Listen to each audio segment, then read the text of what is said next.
and iconic locations across top markets. We have created a tool set for planning, executing, and integrating campaigns intelligently and efficiently at scale. And increasingly, our digital assets are being secured through programmatic platforms. Our full suite of offerings include a proprietary location-based audience discovery tool, an impression measurement platform, and attribution solutions for measuring a myriad of KPIs.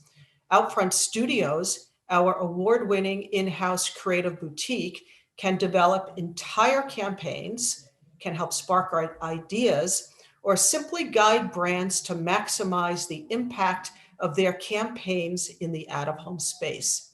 Our focus on both data delivery and creative creates a best-in-class combination that encourages sharing through social channels and mobile amplification.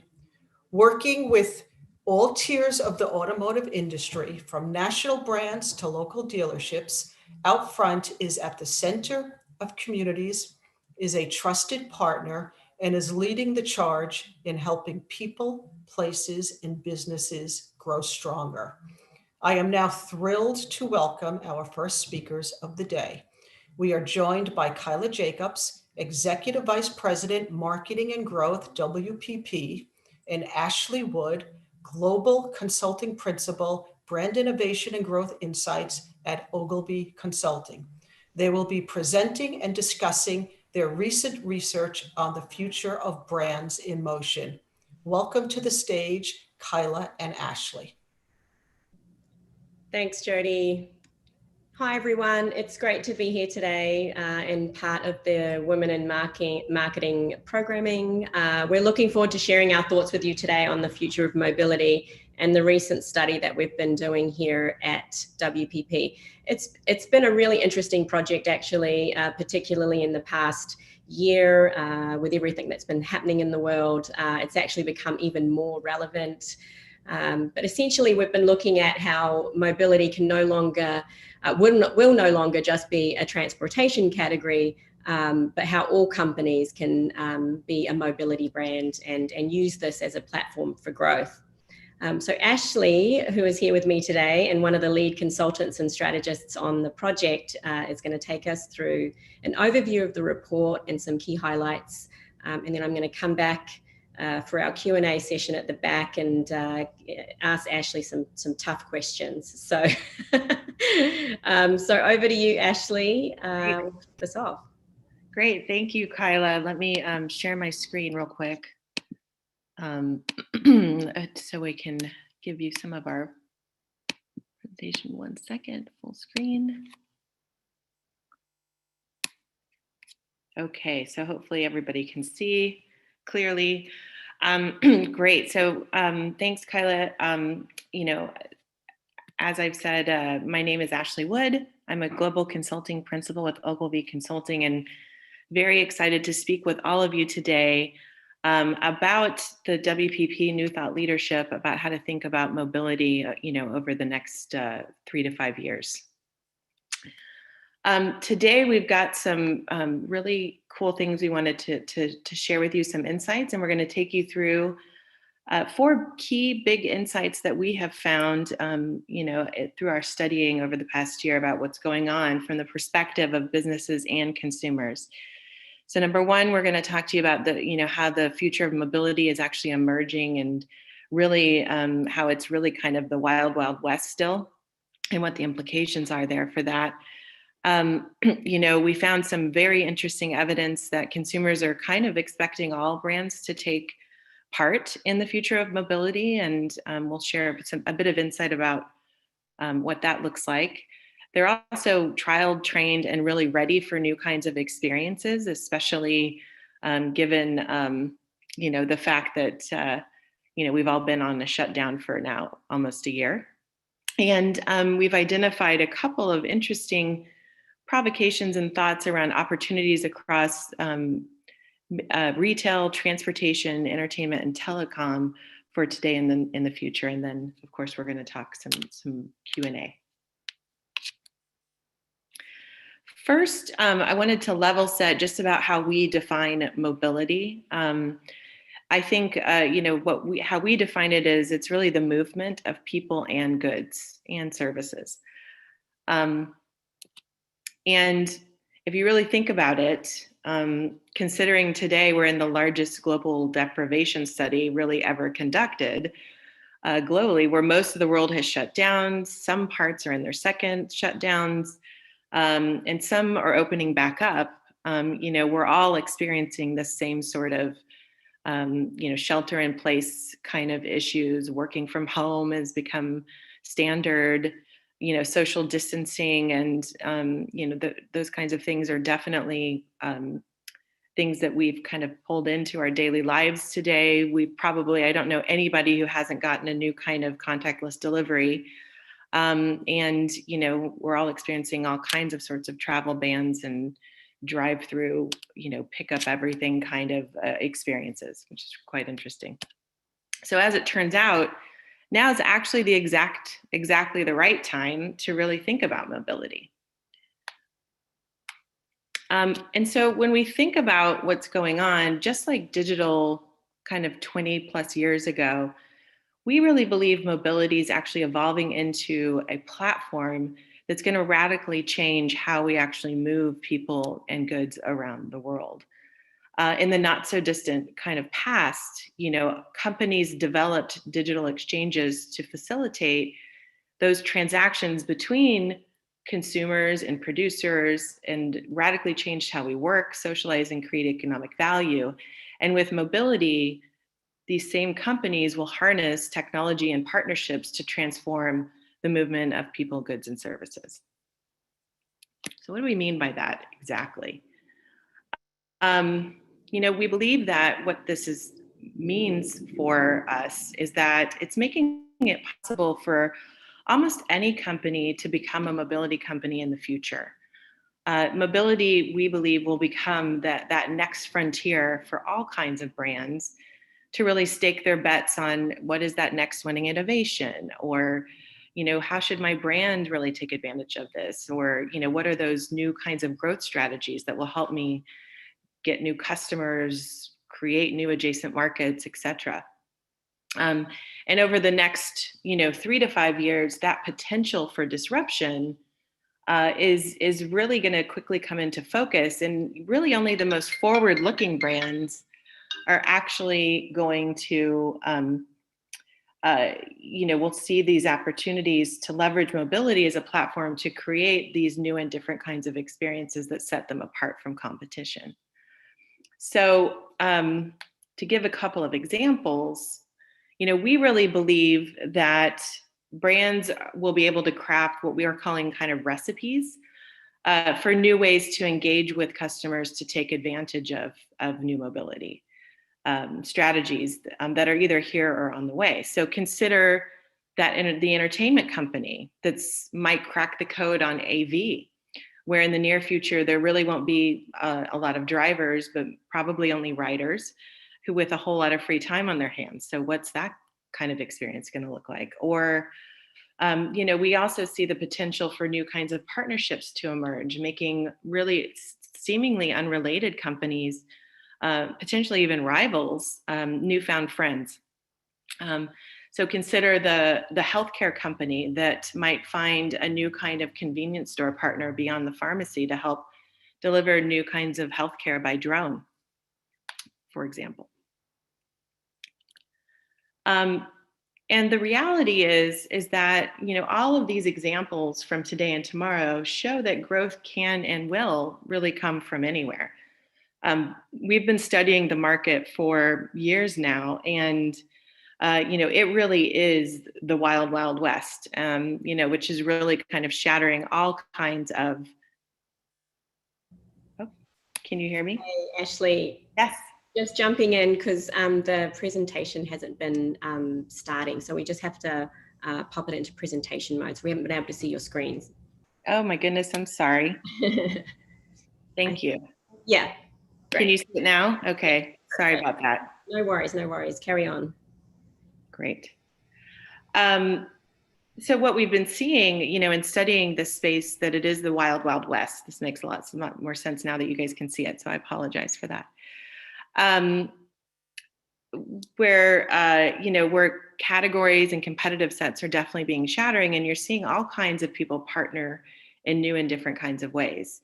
And we've not seen yet any single company really emerge to offer a comprehensive set of mobility solutions truly effectively. So I think as Kyla said before, we launched a piece of thought leadership earlier this year that you can get at wpp.com/mobility that goes into a lot more detail about our thesis and a lot more of our findings. But we wanted to take you through a couple of key findings from the report that talk about what businesses and consumers really think about the current state of mobility. Okay, so the research that we conducted was really a kind of a gap analysis between what the vision of business leaders were and how ready they were to really take advantage of mobility strategies from across many industries. And what are those new expectations of consumers? So we talked to business leaders across entertainment, across retail, across telecom and transportation to really understand where their priorities lie and how ready they were to really take advantage of mobility as a platform. And then we fielded a study that was really a quantitative study with approximately 300 US consumers to really understand their expectations for mobility services for today and in the future.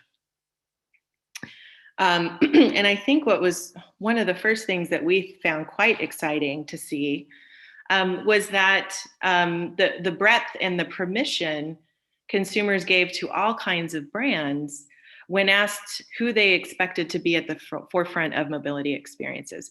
Some might be things that seem obvious, like an Amazon or even a Walmart. I think some of these others, we were quite excited to kind of see, brands show up. And I think that these results really help bring to life our hypothesis that really any company could be seen as a mobility company or become a mobility company. Also, as we think about what are those expectations for new kinds of mobility experiences, unsurprisingly, the pandemic has accelerated consumer demand for new kinds of mobility services. So even consumers who aren't currently experimenting with a lot of new activities during the pandemic have definitely benefited from a mobility experience. And the more adventurous consumers really do expect that rapid innovation. So things like contactless delivery or telemedicine, drive-throughs seem to be in demand amongst all, while the adventurous consumers are also ready for things like mobile hotel rooms or AVs and virtual travel. So that's quite interesting. And for business leaders, I believe there was a real wide spectrum of readiness that really emerged. Some were already thinking this way, and while many were just starting to think about the value of mobility strategies to really serve customers in new ways, with probably not surprising tech companies leading the way.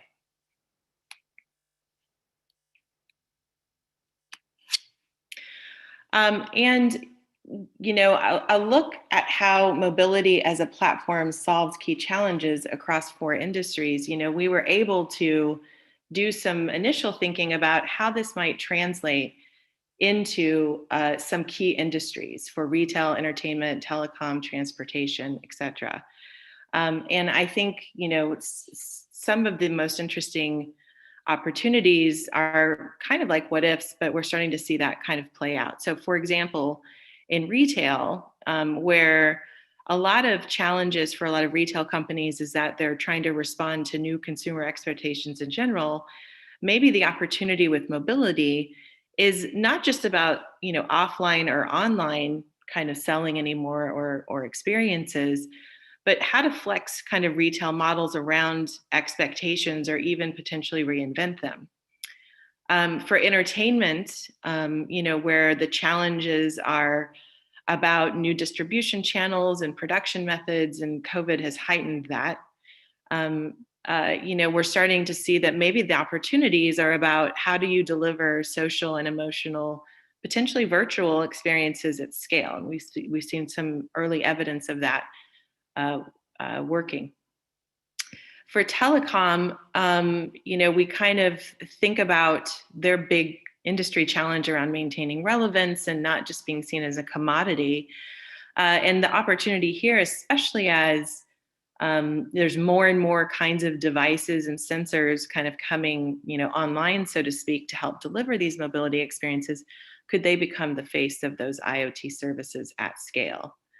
And of course, for transportation, where many of the traditional mobility players have been experimenting in mobility already, maybe establishing these new profitable business models has been a challenge. The opportunity here is how do we really improve brand experiences and tech-enabled disruption of how we actually move people and goods. So I wanted to give you a couple of kind of future state, today and future state examples that kind of show how we're really thinking about this. So today, let's think about addressing kind of emerging needs. And, everybody's getting food delivery now. And, in the world of quick service restaurants, where everybody does love food delivery, the fact is that not all food loves getting delivered. Case in point are French fries. I don't know how many of us have tolerated soggy French fries being delivered to our houses because they get oversteamed in the bag or cold. And it turns out research shows it only takes about 5 minutes for them to start getting soggy, which means that on average, there's probably no way that your driver's or your bicycle delivery person is going to actually make it to you in 5 minutes. But don't worry, there are people on the case, and that could get solved quite soon. One of the leading manufacturers and suppliers of French fries has been hard at work developing different kinds of batters that can better withstand the trip.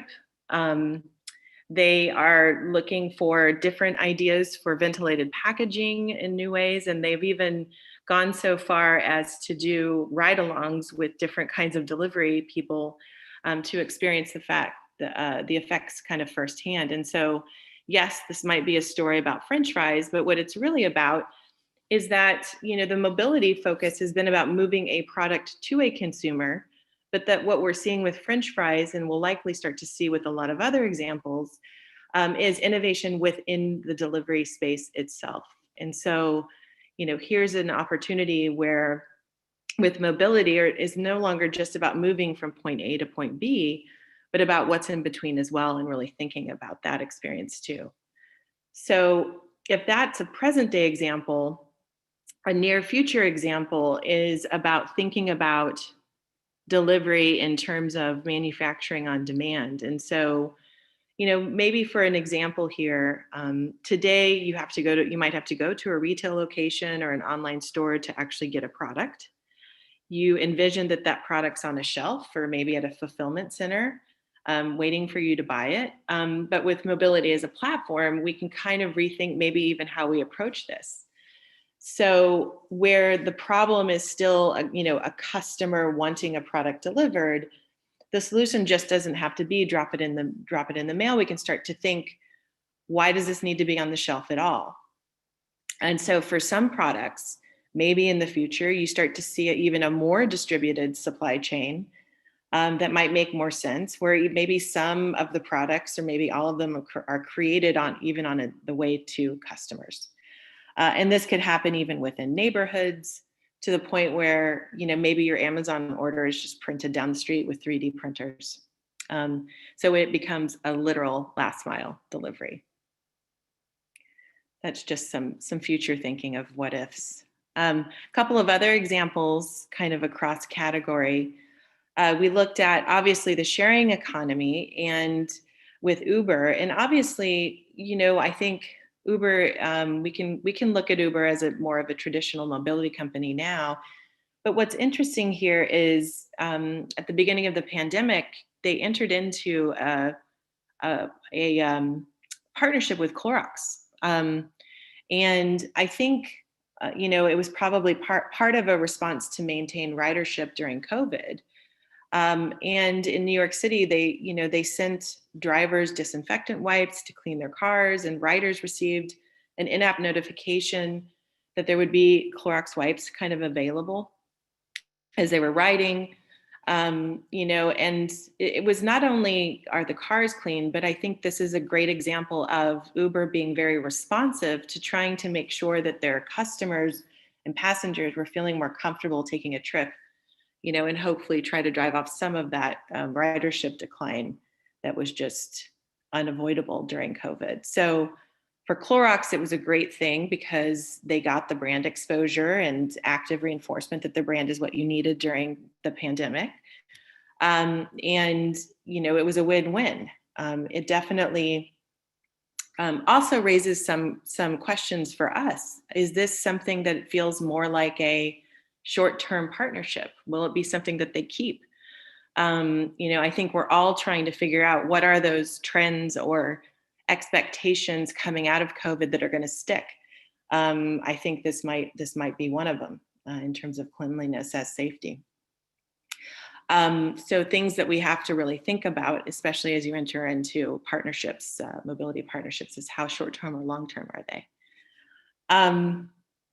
Our next example, this is again another one of those kind of fun, super futuristic ones, but if we look at the hospitality industry, they've been hit pretty hard. And we look at hotel rooms in general, so they're looking for all kinds of new ideas. And so typically, of course, hotels are a destination. And you don't really think about movement, with, other than getting there or coming back from there. But what if hospitality, specifically hotels in general, really looked at the trip itself and looked to mobility to provide solutions like purpose-built AVs that can kind of become more like hotel rooms on wheels? Is that really that far off in terms of us thinking that way? So you could imagine, taking a road trip and really never having to stop potentially for food, or maybe these things could have bathrooms, I don't know. And consumers might even start to prefer to travel that way, especially in a world where I think, flying is stressful and difficult sometimes. So, could this eliminate the need to go to airports and through security and deal with rent-a-cars and everything else? It's quite interesting to really think about that. This might be, of course, several years out, but we do know there's actually a company looking into developing something like this by 2030. So it just really starts to show how brands today can really use mobility as a platform to drive those big what-if questions and ideas that might lead to new growth opportunities. So that's just a few examples of how we're thinking about things. So just 4 things to kind of remember as we think about, think about the future of mobility. I think business leaders and consumers really agree that mobility is accelerating as a pervasive platform, and it's pretty much extending into just about every industry.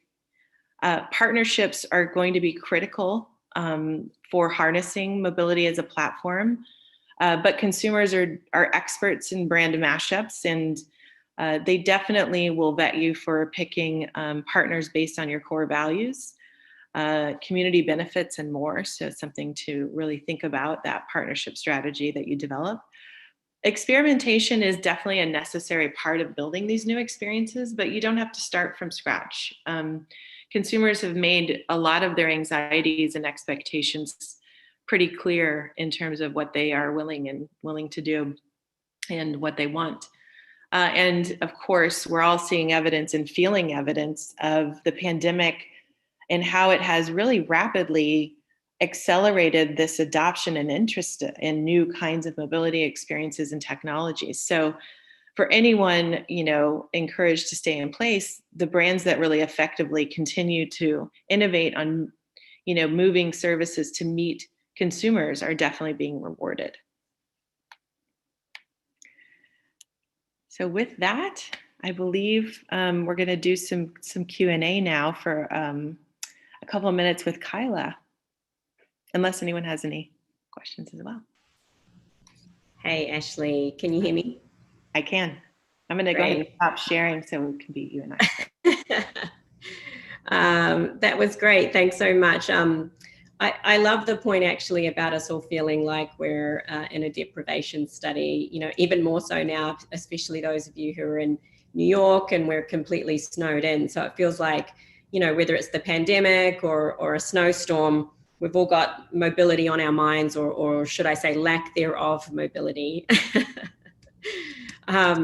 So just to kick off, I do think it's really interesting, the new definition that you used about mobility in terms of the movement of people, goods, and services. It's a real shift away from traditional transportation, planes, trains, automobiles, as we often talk about it. And I think today, with the theme of automotive, there's a lot of, automotive clients that are on the, in the audience today. So, what advice would you give the more traditional automotive and transportation clients that have been really affected by this and disrupted, and how can they innovate, and what would be your advice to them at this point? Definitely. I think interestingly, a lot of this, the thesis for a lot of this work came from our work with Ford. In the beginning, they've got a Ford Mobility, which is their division dedicated to experimenting in this space. And I think we learned a lot just about the market and things like that. I think one of the things that I would say that we kind of see as being quite critical is to develop the right kinds of partnership strategies in order for the automotive companies to, especially more traditional ones, to be able to experiment in a way that where you share the risk. I think one of the things that we're seeing is that, especially when you're dealing with some of these kinds of mobility experiences and things, no one company can really do it alone. There's so many different stakeholders. There's so many different parts of the experience that needs to kind of align. And so I think that one piece of advice I would definitely give is to really focus and concentrate on the partnership experience and the partnership strategies that you're developing, that will influence your M&A strategies and your innovation strategies, et cetera. But to really share that risk and share that, that opportunity as well. Yeah, it's interesting seeing the partnerships point bubble up within this study and come out of the research, because, definitely in the past year, a lot of the conversations that we've been having with clients is like, new and unexpected partnerships and how those partnerships can help, drive growth for both parties. And so it was interesting sort of seeing that validated through the study. And speaking of the past year, I think what we've seen too is that, there's a lot of, I think COVID's been a really unexpected accelerator in terms of, driving innovation across all categories. We're seeing with a lot of our clients that, innovation has been brought forward, speed and response has really, really dialed up. What do you think are the trends that are going to stay here, post-pandemic? Yeah, definitely. I think everyone's studying that right now, right?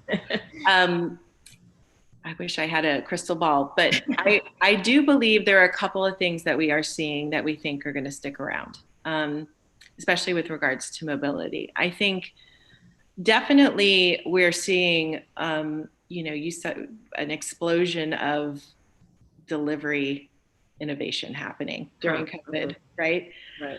I believe that, these kinds of convenience expectations are going to be hard to give up.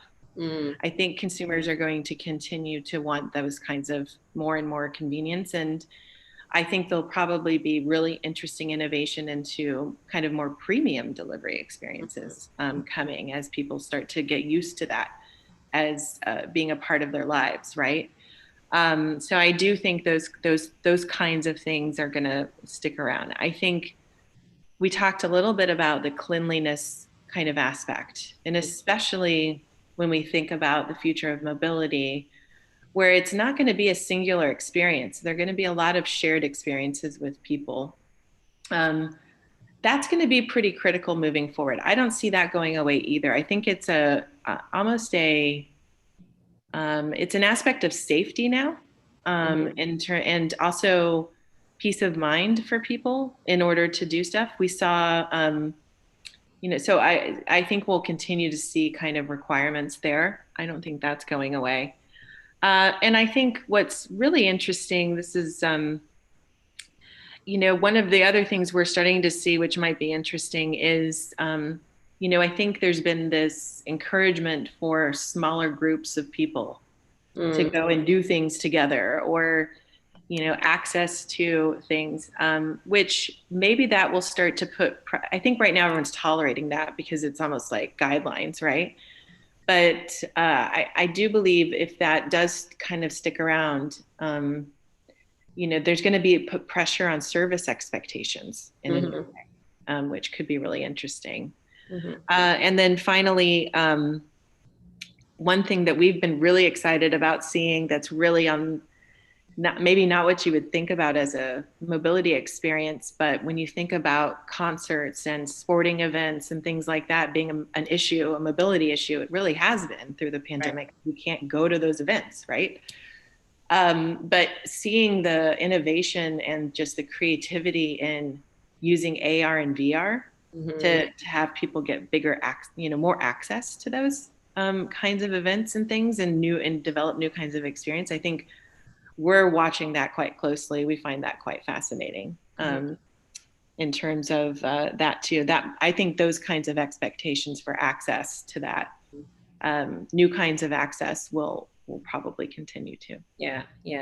I mean, I think the rise of brand experience and customer experience has been happening for a while, but to your point, sort of the delivery of that experience has changed dramatically. And I was just talking recently with folks about activations and events and hospitality, and it couldn't be an area that's sort of more impacted by this. And so I think the need for innovation in that space, I think, has just really come to the forefront.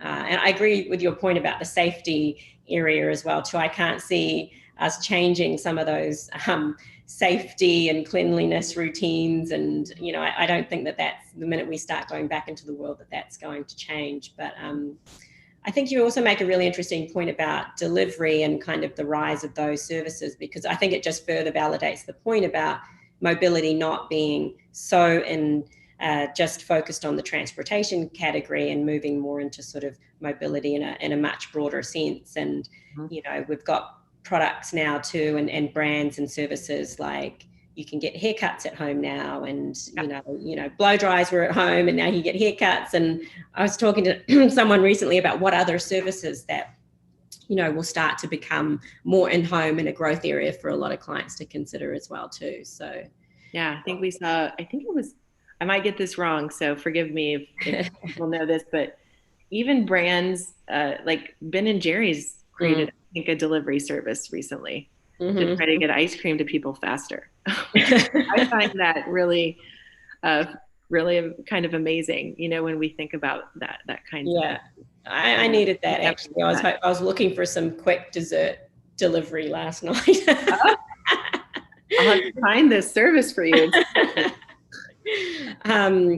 So, in terms of, biggest opportunities for clients right now, again, there's a lot of pressure for clients to innovate, to think about these new growth areas, like how do they react in this way. It doesn't look like, things are changing anytime. Well, not in the immediate term, there's definitely a light at the end of the tunnel, so to speak, but we're all still working from home and, trying to think about different ways to market and grow their brands. And so just curious what you think the biggest opportunities, or maybe even quick wins for some clients could be.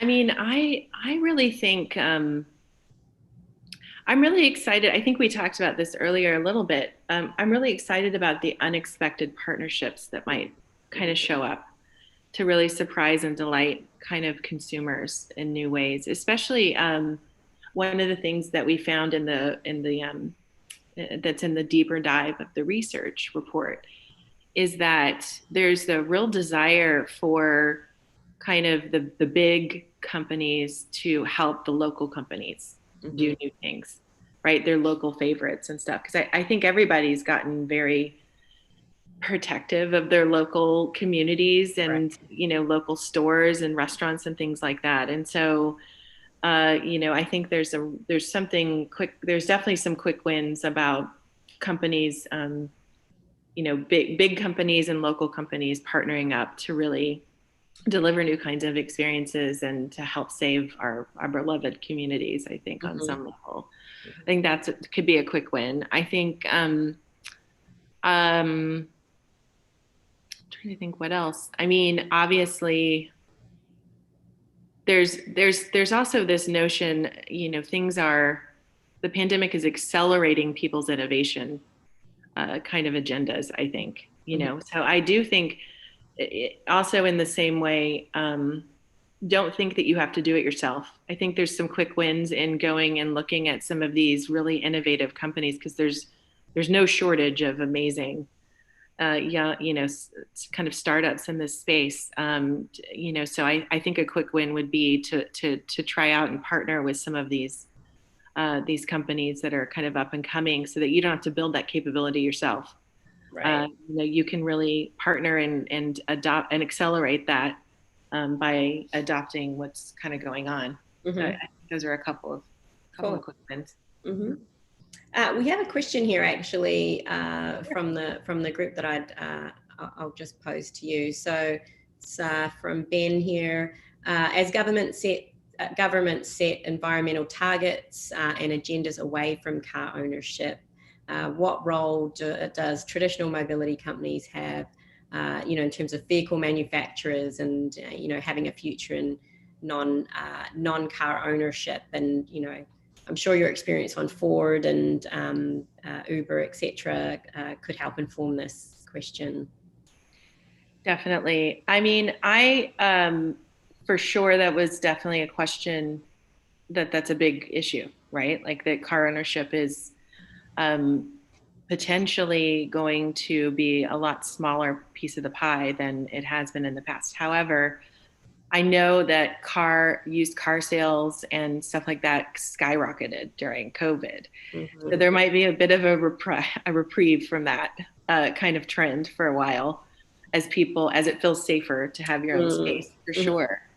I think that's why it's really important, the work that's being done with developing kind of purpose-built type of vehicles for these new kinds of services. And I think all of that kind of work and getting that and seeing the innovation happen there, I think that's going to be critical. Obviously, I think the big traditional mobility companies also have they have a leg up on how to scale, which is really, a big deal. So I think they can bring a lot of coordination or orchestration expertise to the table as well, and kind of can help there. So I do believe there's a huge role to be played in a lot of different ways.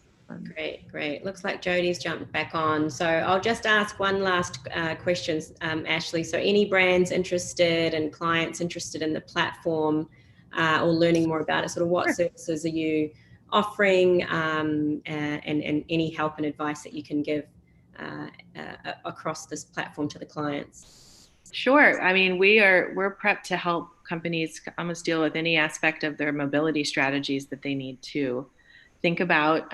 We've been thinking about, some of the biggest challenges kind of happening to all kinds of companies, whether it be profitability or partnership or loyalty. So we have offerings to do workshops with people, for sure. Around this, we've got really interesting partnerships with MIT Scissor that really help companies understand how future ready they are and tech enabled they are. And in the mobility space, that's critical. Obviously, we are interested in helping companies develop how do they become a leader in their ecosystems and really develop those partnership strategies. And also the brand, I think customer loyalty is going to be a critical KPI people as they expand. And so how does this impact your brand and your brand experiences? So any of that and more, we can definitely help with. Great. Wow, Right. that was terrific, Kyla and Ashley. Really appreciated that.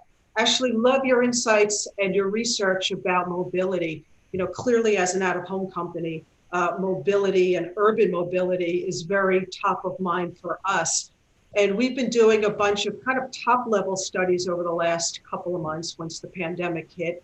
And so some of the things that we've seen is that there's more of a dominance in people staying local in neighborhood versus going into central business districts, and that generally traffic patterns have just shifted. And one of the things that we've been really happy to be able to provide is near real-time data as to where people are so that we can help brands actually follow those new patterns. And we do expect it to shift over time. Hopefully the springtime will bring people back out in cities and back to some offices as the vaccine becomes more prevalent. So interesting conversation. And it looks like over the next, 12 months, 5 years, 10 years, there's going to be some monumental shifts. So thanks for those insights, and would love to connect with you offline at some point. Absolutely, Jody. Thank you. Anyway, to our next pair, would like to welcome Alison Witherspoon, Chief Marketing Officer, Nissan Motors USA. And I'd also like to shout out a congratulations to Allison on being named a top 100 woman in the auto industry by Automotive News. So well done on that. And also love your creative approach, Allison. It's awesome. And her moderator, Monique Pintorelli, Vice President West, Teeds. Great to see you both, and welcome. Thank you. Monica, you're on mute? Okay. Yes, off mute now. Off mute. All right. Thank you so much for the intro, Jody. As mentioned, I am Monique Pintorelli, Vice President of Teeds, signing in today from sunny Los Angeles, California. And I am beyond thrilled to be here with all of you today, virtually, of course, to chat with Alison Witherspoon, CMO of Nissan USA. And now hopefully you all did a quick Google search on Allison prior to our session today. And if you did, you saw some really impressive credentials within the automotive world. Allison's been working in the industry for over 20 years on both the client and agency side, working on big brands like Mercedes and of course, Nissan, which is her home now. She's also done some exciting foreign service assignments. We're gonna dig into that and so much more. Tap into Allison's wealth of knowledge and experience in the industry, and hopefully just all learn a little something together today. So with that, Allison, great to see you. Welcome. How are you today? Thank you. It's great to see you. I'm really excited to be here, excited to talk with everybody, and excited to talk with you, Monique. We've had a few conversations over the last few months, and we definitely vibed from the very beginning. So that was good to see. So hopefully it'll be a good conversation for everybody. Absolutely. I'm looking forward to it. So first of all, you're in Nashville at the moment? I'm in Nashville. Yep, I am in Nashville, Tennessee. That is where Nissan's North American headquarters are. So, and I'm actually currently in office. We've had a very kind of small staff that's been, kind of the leadership team has been coming in over the last few months. So I'm kind of doing a hybrid. So I'm in the office a few days a week and then working from home a couple of days a week as well. All right.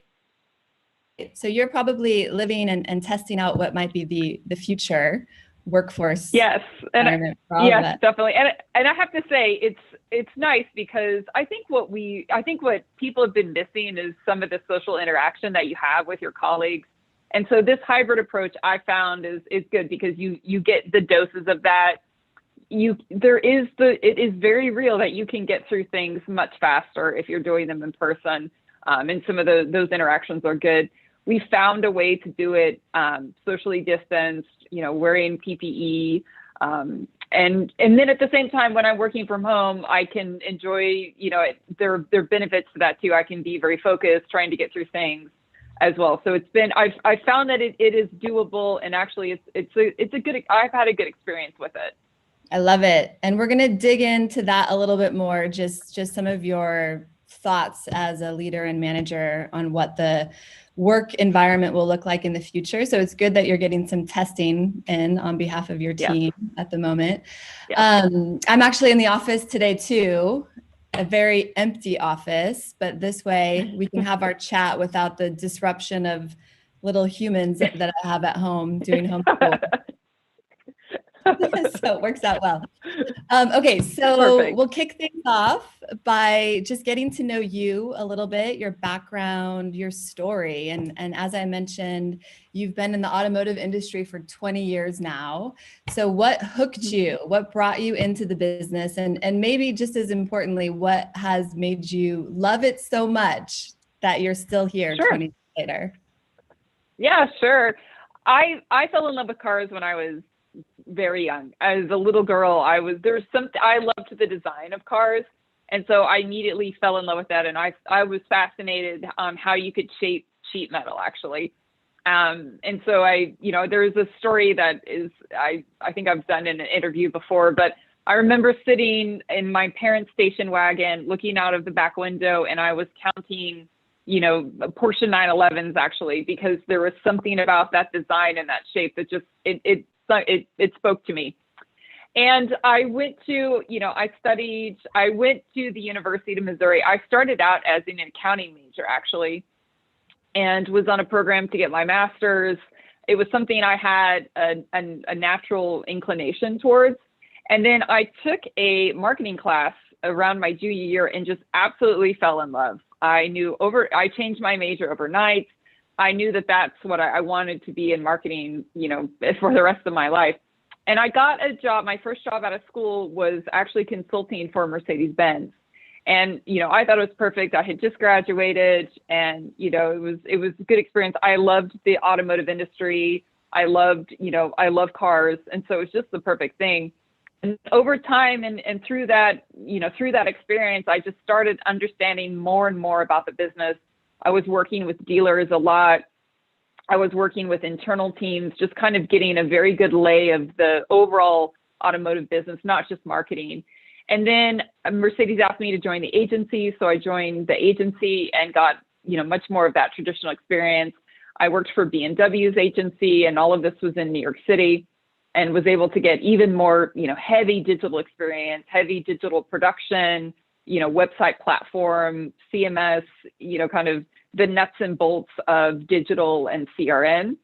And then I took a position with Volvo's agency. Actually, they're leading their global agency team, which was based out of Amsterdam, which is how my first foreign assignment in Amsterdam. Although I guess you could say somebody moving from Missouri to New York is a little bit of a foreign assignment too. But I, worked for Volvo's agency. I traveled a lot. China was just coming online as a kind of a heavy player in the automotive market, and really started to understand how messaging lived in different parts of the world, and the nuances of that, and how important culture was for that. And then from there, I got a call. I always say that it's kind of the call that changed my life. I was offered a position to be the head of marketing for Infiniti, which was my first client side job. So I came back to the States. I moved from Amsterdam to Nashville, also a bit of a foreign service assignment and culture shock, but a very nice one. And that was my first experience really going agency side to brand side, where you're 100% accountable for all of the decisions, the performance of everything, which was a pretty pronounced shift. So I enjoyed that. I enjoyed being the one that was making the decision. I enjoyed working, with the internal teams, understanding the lay of the land of our overall business and infrastructure here. And then I was offered a position to work out of our global headquarters in Japan as the number 2 in the marketing team. So I moved to Japan, and I led all of the global creative and media strategy, sponsorships. I had a really fun kind of side job of managing our heritage collection and the restoration and acquisition of heritage cars, which was great. And then in April of 2019, I was offered a position to lead the brand back in the US. So I moved back here. And that's the story. Well, welcome home to the US. Thank you. And it's clear Thank you really do love the industry, which is amazing to hear, and probably serves you in so many ways in the job that you do. But I really love the diverse background that you have. And although you've been in the industry for a long time, you've touched a lot of different parts of it. One of the areas that I think a lot of people in the audience today would love to hear maybe a little bit more about is those foreign service assignments. And how do you feel like that time abroad shaped you in the way that you look at the business, look at yourself, how you lead? And do you feel like that time abroad actually helped accelerate your development and growth in the business? Sure. Yeah. I knew that I wanted to. I was getting more and more involved with global projects when I was with BMW. And it was something that, I was really fascinated and curious about how messaging lived across different markets. And I was traveling a lot to Germany at the time and just started to get the travel bug. And when I moved to Amsterdam, and, this was then for Volvo, it really transformed how I saw marketing challenges. It completely transformed how I saw management challenges and all of those things. So I would say it 100% accelerated my career. I think the biggest thing is that you have a different set of tools at your disposal when you start to see what's going on in different parts of the world. You become, much more, you just have a larger set of tools that you can work with.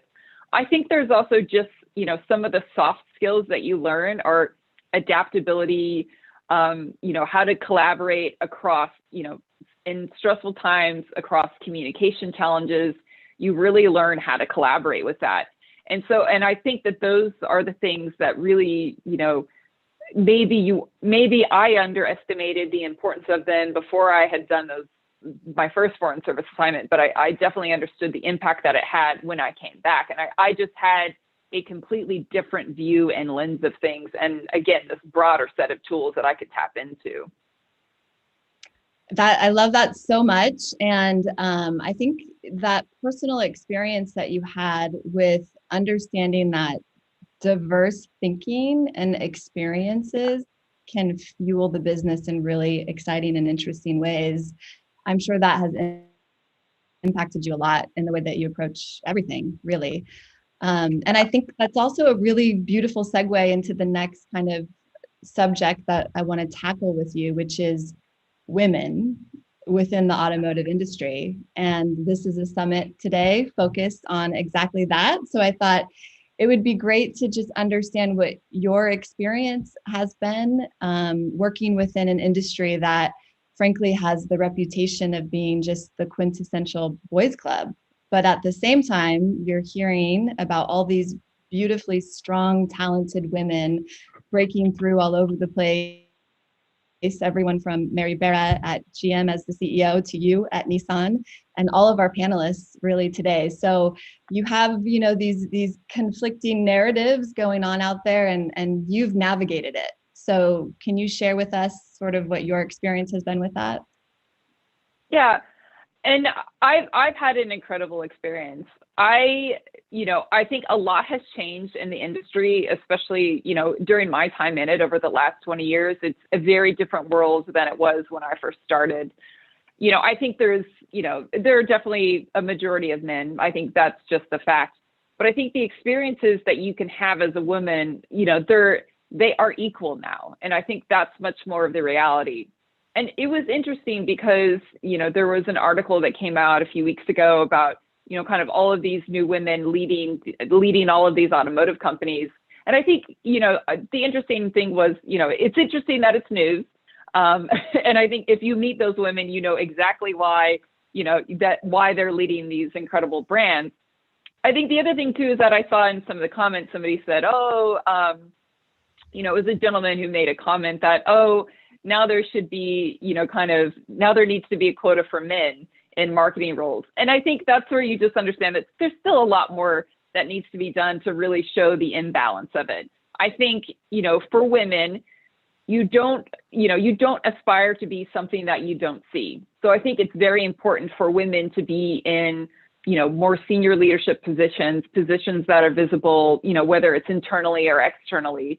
So other women understand that that is an opportunity for them. And I would say when I first started out, there weren't as many women in leadership positions, but there are now. And I think that opens up the pool of talent that will be interested, especially when it comes to females. And then also, people of color as well. Yeah, absolutely. It's wonderful how these topics are rising to the top. I think, which is helpful for all of us. And I love the idea that it's hard to dream it if you don't see it. And making sure that we have diverse representation across all industries, and certainly leadership teams, is really important. And it is a lot to overcome, being in a male-dominated field and profession, but it's not all bad being a woman in that situation, right? Like, there's a lot of opportunity that comes with that, and you and I spoke about this in one of our sessions, which is that if used wisely, being a woman is a bit of a superpower. Women are strong and talented, naturally intuitive, have the ability to separate from ego in some really beautiful ways that make for really incredible leaders. So what are your thoughts on that? And in terms of like how channeling being a woman can actually be a great benefit, even in a male-dominated field? Yeah, and there's one of my colleagues here. It's Sonia Reif, and she's the vice president of regional planning, and she says this really well. So I'm going to completely steal from her, but she says, she always comments that it's not necessarily that it's bad to be a woman or it's harder to be a woman. It is just different, though. It is you're going to be kind of one of the only. You're going to several times, and there's how you approach that is going to somewhat drive how you accelerate as well. And I think for women, we have EQ. There is an intuitive nature. We are very pragmatic in how we approach business situations. And I think that those are things that, as corporate culture changes, are things that are much more in demand and much more needed. And I think, I don't think that it should be a surprise that women are starting to lead automotive companies in the time of massive crisis, where you have to manage both the business side of it as well as somewhat of the internal cultural motivational side of it as well. And I think, for us, that is one of our superpowers, is our EQ, is that intuitive nature. It is that empathy, which I think is, that's more pronounced in culture, and it's definitely much more pronounced when it comes to, to corporate culture as well. I also think that, especially when you're thinking about, automotive as products, women are the decision makers when it comes to who's purchasing the vehicle. Those are facts. And there's data to back that up. They're over 50% of the actual buyers, but obviously a majority of the decision makers within the household. And how you tap into them, how you understand their needs and their wants and their motivators, that does give us a leg up a little bit. Yeah, absolutely. I mean, we talk about having a seat at the table, right? In terms of the responsibility of that as a woman, but also there are very specific business reasons to have a woman at the table too, which, to your point, is, women control much of the spending power in the world today. So lots of benefits from a human level as well as from a business perspective. Yep, absolutely. So with that, maybe we can shift gears a little bit and talk a little bit about that end consumer for you, and understanding how to connect with them at a time where there's just so much noise, so much distraction, so much changing in consumer behaviors right now. So I'm sure that as a marketer, you're spending a lot of time just trying to understand your consumer right now. And maybe you can share a little bit about that, just who you were reaching pre-COVID and how that's changed dramatically and how that's going to drive things moving forward. Yeah. And I think it was interesting. Nissan has been on a product transformation and a business transformation, actually. And we're in the process of completely refreshing our entire lineup, which is an exciting time to be a part of the brand. Going into COVID, we were at the very beginning of this product offensive. And, we were trying to increase our quality of sales. We were trying to bring in a different type of buyer to be interested and to consider these new products. As COVID, started to unfold in March, you have to quickly adjust. And, the idea of screaming that a car is on sale isn't relevant anymore. And, I think especially at the very beginning, people couldn't travel. There were restrictions on even leaving the homes. Dealerships was closed.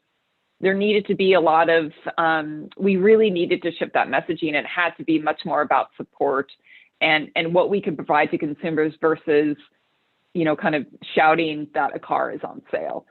And I also think then over time, that started to resolve, and then it became more about how do we stay relevant in this time period, knowing that transportation and mobility is changing rapidly, given all of the restrictions. And how do you tap into that? How do you tap into the needs and wants of people going on road trips? How do you help people understand all the safety that's going into the cars, the filters that are in the cars, how to have a safe experience at the dealership? And then that takes us into how do you actually shop for a car now? So much was already going digital, and we knew that that's how consumers want to shop. Online retailing isn't new, but it wasn't as prevalent in the automotive space. And COVID really accelerated the need for e-commerce and the ability for consumers to shop online. And so I think that's probably the biggest trend, is that acceleration when it comes to e-commerce and online shopping. How much of an impact was made in that short period of time in terms of the percentage of sales coming through e-com channels? Yeah, and I think that's what's interesting. I think probably most OEMs, and I can only, speak for Nissan, I think we were at the beginning of actually developing what that platform was, and that was even at a concept stage. And so we took e-commerce, our e-commerce strategy, we essentially took the strategy that was maybe 6 to 12 months out, and we accelerated and started to release bits and pieces of it starting in a matter of weeks. And so I think that acceleration has been massive. We have launched an online shopping platform, Nissan at Home. And what we've seen is that the conversion from that is, it's about 20% of people that are going through experiencing, people that come to that experience, 20% of them end up actually buying the car online, which I think is very strong. And it shows that this is where consumer trends are going. I think the most important piece of this, though, is shopping is now on the consumer terms. It's not about what we as an OEM trying to force them into a specific shopping experience. They're now able to decide if they want to go to a dealership, and many people will always still want to do that. That opportunity and that experience is available to them. But if they're ready to do everything online, and if that's how they feel comfortable, we also provide that experience for them as well. So it's much more the consumer decision versus top down from the manufacturer. Yeah. It's forced everyone to meet the consumer where they are. And yeah, to your point, so many silver linings, which we all need to stay focused on right now, a year into navigating the pandemic, but it has truly accelerated innovation in a really, really beautiful way that's going to forever change the game. Yeah, and I think about when you look back in history and you think about the times of crisis, and especially global crises like this, there's always this time of innovation. And in the 20s, it's around art and culture, industry even before that, and now it's really about technology and innovation and something that it's much more technology based. So I think that's what's exciting about it, and I do think that. Especially those of us on the marketing and more on the customer experience side, being able to really drive experiences based on what consumers want is huge. That's what they're looking for. We need to be delivering to. There's no reason why we shouldn't be anymore. Yeah, it is. It's fun to be in the driver's seat right now, pun intended on that. Yeah, love it. Love it. During this time of just craziness, but fast, exciting change and innovation. And you are in the main driver's seat now that you are the CMO at Nissan, which again, congratulations on the recent promotion into that role. And part of what we talked about, and I know you've talked about in other interviews, is just your view on the CMO. And it's a tricky one. It's like a moving target. It's like the shortest time period amongst the C-suite that people stay in it. So obviously there's a lot to figure out within that role. So could you give your kind of vision and what you're trying to achieve as a CMO? Yeah, so, for my vision for Nissan, it's, how do you, when in specific for us, it's how do we use all of our consumer experiences, and that could be something that's a piece of marketing, or it could be something that is how they actually shop. How do we shape that for consumers to drive brand perception change and consideration? And then on the other side of that is also, how do we do that effectively and efficiently? And I think where I've seen the biggest shift in the CMO role is that everything that we do now, there is an expectation, whether it's by our respective finance communities, stakeholders, the board. We have to be able to show that this investment is delivering on, XYZ. What is that return on investment? So you have to be very, very focused on how are we driving, how are we contributing to the overall health, not just of the brand, because then I think that has always been the role of the CMO, but the overall health of the business is now part of the CMO responsibility. And that to me has been the biggest shift. And I would say, and I think, there may be some perceptions that, the CMO is kind of on boondoggles or talking about creative all day, every day. And I wish that were the case. It's not. So much more of what we do is really about explaining attribution to the finance community, explaining PII, and what that impact will be on how we're able to show attribution. It's much more of those discussions. And, I welcome those. I think that's, in order for us to really drive the brand and drive the business, we need to be in that conversation and a part of that and have that seat at the table. Yeah, we're hearing about that all the time now, the importance of really understanding impact on the business and bottom line, and that the CMO is really at the center of that in terms of marketing investment. So it really, I think that dovetails nicely into this intersection of data and creativity. And certainly in your role as CMO, you are living that every day between the brand building conversations and the financial elements of it as well. But you describe the intersection of data and creativity as your sweet spot. And that definitely makes you a unicorn. And Nissan, very lucky to have you, Allison. But can you speak a little bit about what this convergence of data and creativity and technology, how those can all come to life to serve what you're doing on behalf of Nissan?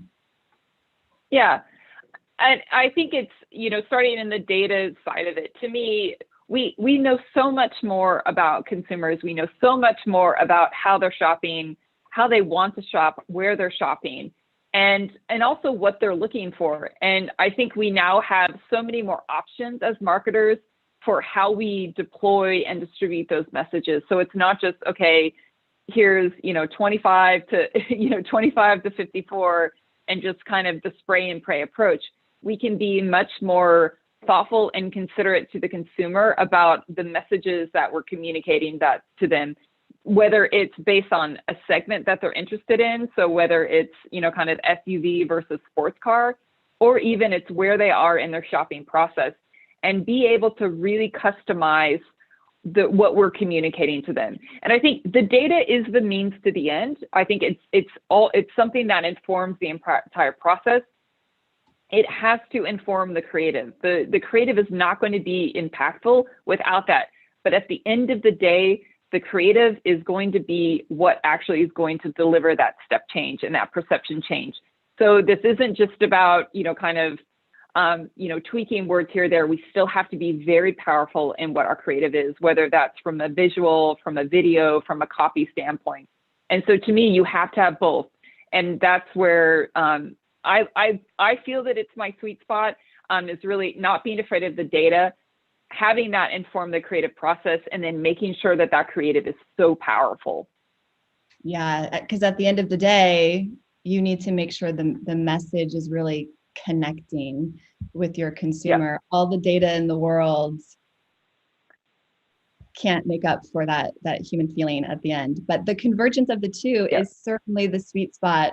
A lot of times within organizations, navigating that to create harmony between those two worlds can be tricky. On a more tactical level, how do you handle that in terms of the types of people you hire, how you get the different worlds to sort of connect and drive what your vision is? Yeah, what we've done, and we did kind of an agency restructure as well as an internal restructure. And it's really about breaking down those silos. I think so many corporations and organizations are kind of still in these silos. And to a certain extent, there will always be a little bit of that, but gone are the days of, well, here's the TV team, here's the digital team, here's the social media team, just randomly separated from everybody else. And then you have websites, which is also completely separate. So what we've done, what I've done at Nissan is really remove those silos, create, much more of these kind of pod or cluster teams that are based on our product segments. And that way you have a group of people that become cross-functional, they become multidisciplined, and they're able to really think about what are the motivators for the consumer in the SUV segment, as an example, and then how do we develop creative with them. And so we started this first with the agency, and what we saw is that we saw much faster time to market, and the creative output was so much stronger with this approach. And it was very successful on that side that I recreated and mirrored that on with my own internal team as well. And so I think it's a little bit of you have to empower the removal of those silos. You have to make sure that everyone understands that they're accountable and they're responsible for the entire process versus, well, this is my banner ad, as an example. So I think there's that piece of it. And then when it comes to finding the talent, we have to develop the talent that's here. So, a lot of training, a lot of, kind of one-on-one with the teams, and then bringing in, third-party resources as needed. But it's really about encouraging that, kind of trying to set the goals, letting them understand what the vision is, why we're looking to make these changes. And change is hard. So then you have to do that through change management, which I think is really important as well. But I think, we're a little over a year into this, and I think we've seen what works. We're optimizing what doesn't work, but overall the teams feel much more empowered in what they're able to deliver, and the output is significantly stronger. That's wonderful. I love that it's a success at the end of it, and because that's not an easy thing to navigate, breaking down those silos, getting data and creative internally and agency-wide, communicating together to create a stronger output for what you're trying to do at the end of the day, which is sell cars. I'm sure that your strong female EQ helped you navigate all of that in a really fabulous way, Allison. Thank you. Thanks. Okay, so we are about ready for some audience Q&A. Although I could talk to you forever. I have like 1,000 more questions. I know, this is fun. Fun. And we're going to make it even a little bit more fun, because do you love Brene Brown? Yes, obviously.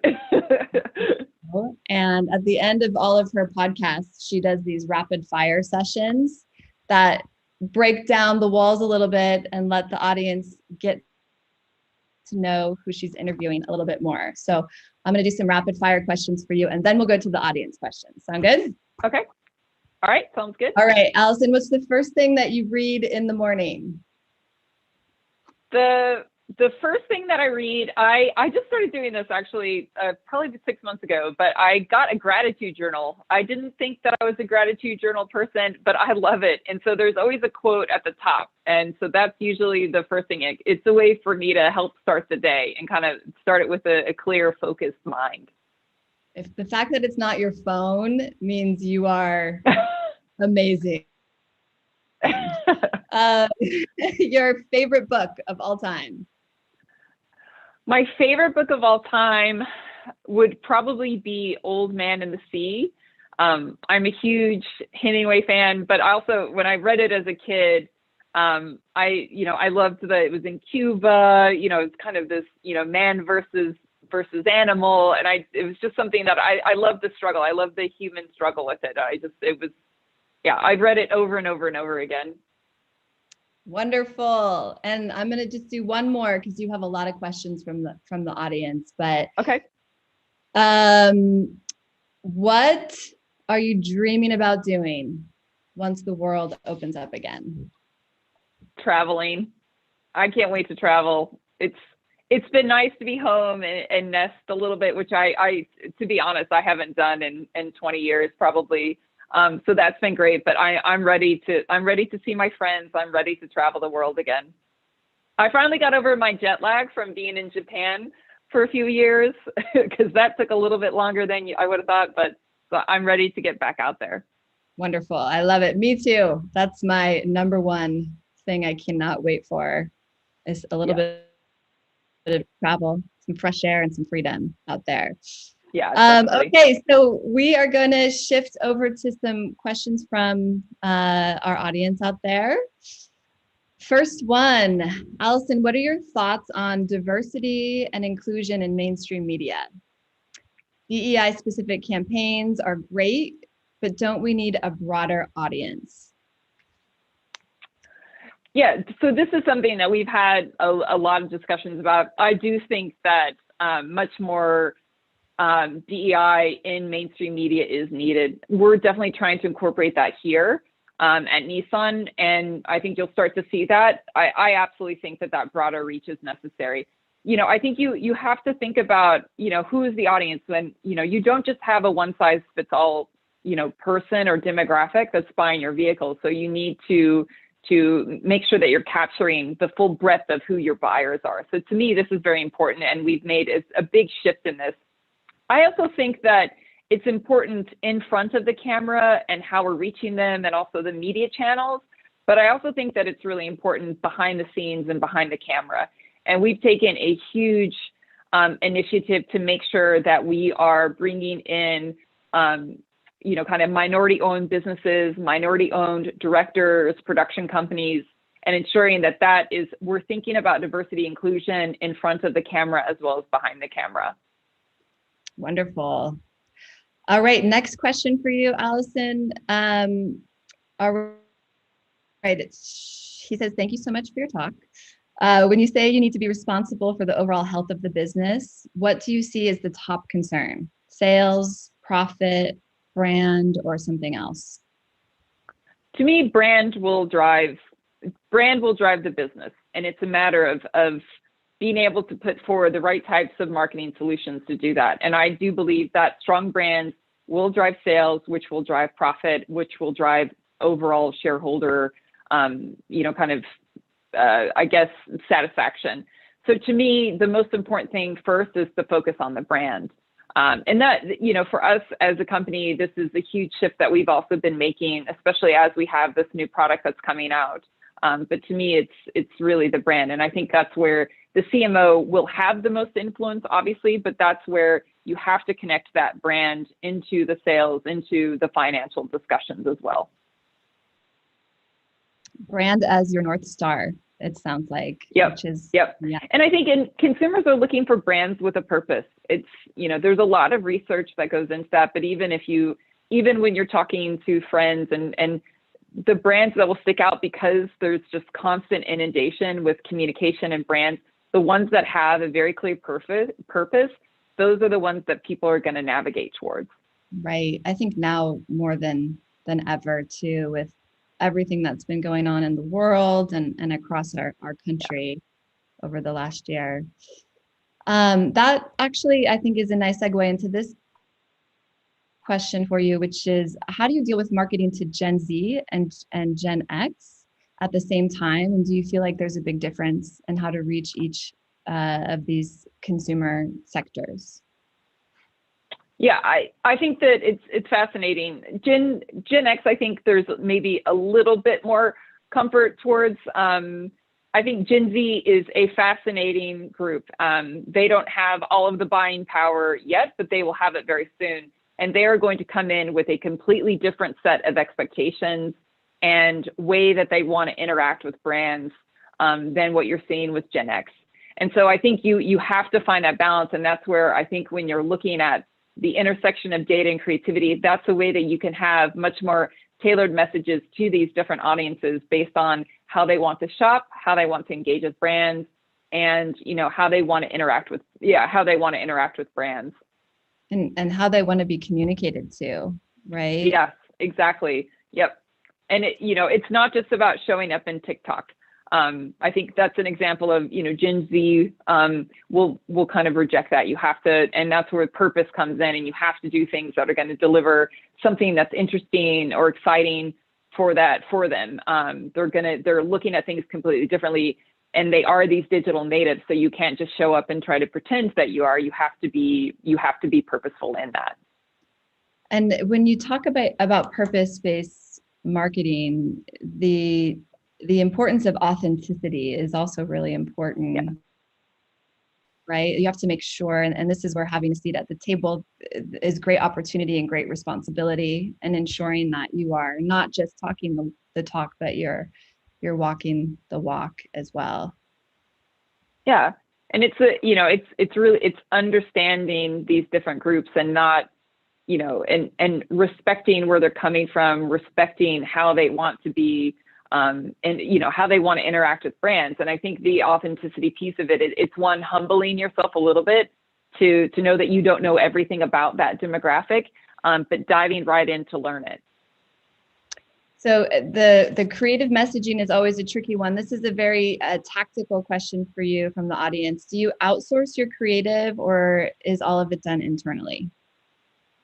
So we outsource our creative. I think our perspective, and this varies by company, but for us, our key competency is really around manufacturing vehicles. We have incredible designers, but the creative part of our communication, that is something that we outsource to the agency. I think there are always discussions about in-housing. For us, though, creative, for us as a company, it is best handled outsourced, so we can keep them focused on that while we do what we do best, which is around manufacturing. Do we have time for one final question, Jody? I think, is it a quick one? Yeah, I think so. We'll just round it out with, as the CMO, you always have to have your eye on the future. We talked a lot about innovation, and this person is asking, what emerging media formats are you most excited about, and ones that Nissan's looking to invest in the future? I think, to me, this one's a little bit tricky. I'm going to give a somewhat generic answer, but online video, I think how that's served, what that looks like, the different formats of that, I think that to me is what's really interesting, because I think on the brand side, you can get a very visceral experience across with that, but you can also be highly targeted in how it's delivered. So to me, that's what I'm really excited about. Awesome. Love it. Well, like I said, I feel like I could talk to you for hours, and I think the audience feels that way too, because we have so many questions, but it was wonderful connecting with you. Thank you, Allison, for joining me. Thank you, Brand Innovators, for having this really amazing discussion with women across automotive. That was Thank awesome, you. Allison and Monique. And I'd love to join the conversation for another half hour or so. I've taken down a ton of notes. Allison, just your sharing on a personal, professional level, what you shared about purpose, it was all So interesting, so exciting. I just want to say a couple of high points. I too fell in love with steel at a young age, not gorgeous sports cars, but billboard poles and subway cars. So we kind of have an interesting parallel journey. The out-of-home business was also completely male-dominated when I joined 40 years ago. So it's been an amazing journey just to see the change. And I think that women like you are the change makers. So when you look back over your last 20 years, you should feel really proud about that, because it wasn't that way when you joined the industry back 20 or so years ago. 100% love what you said about data and creativity. I think there's a huge shift to data now, but if we get too immersed in data and leave creativity to the wayside, I think that we're going to get to a bad place. So love that you're balancing the two. Shopping is now in the hands of the consumer, that it's on their terms. 100% agree with that as well. And I think that being in the out-of-home space, the fact that we can almost start a consumer on their journey of discovery, right? Very often, I just do need to get that billboard out-of-home play in there, because we are part of the automotive story. So we love that we can start that journey of discovery. But KPIs and ROI, really important. And we've done some really cool research lately that proves that we can enhance purchase decisions, and that we can actually affect the bottom of the funnel purchases. And we have a really great case study we'd love to share with you on that. Just one more comment I want to make, and that was the one that you started with. And that was your hybrid work from home, or I like to call it remote, from home. Sounds like there's a bed in the background, and I think there is one in the bedroom right now. But I was looking for a quiet place. But I think the hybrid mix between office work and remote work is going to be very good for the female journey in the workforce. I think especially if women choose to become mothers and have children, not having to make that absolute definitive decision between all in the office or all out of the office is probably going to ease things up for the next generation. And I think that is going to be an absolute silver lining of this COVID pandemic experience. So looking forward to seeing that. So again, thank you, ladies. That was a very engaging discussion, and I was glad to be part of it, even though I was a fly on the wall for most of it. It's now my pleasure to introduce our next pairing, Amanda Teeter, Vice President Marketing North America B2C for Michelin, and they are happy out-of-home users. They have a gigantic Uniroyal tire outside of Detroit, Michigan. So we love to see that when we visit our Detroit clients. And the moderator, Laura Bishop, Senior Vice President, Client Partnerships at GSTV. Good to see you both, and take it away, ladies. Hi, thank you. Hello, thanks Jody for the introduction. Hello, Amanda, how are you? I'm good, how are you doing? Good. I am from the sunny location of Detroit, which I can say today, not beautiful Nashville or lovely LA, but the sun is shining, so I'm happy. How is South Carolina? It's good. Yeah, the sun is shining here today as well, so I can't complain, that's for sure. I love it. Well, I'm a rookie to the Brand Innovators discussions, but I'm excited to be here because I've been in automotive for a really long time.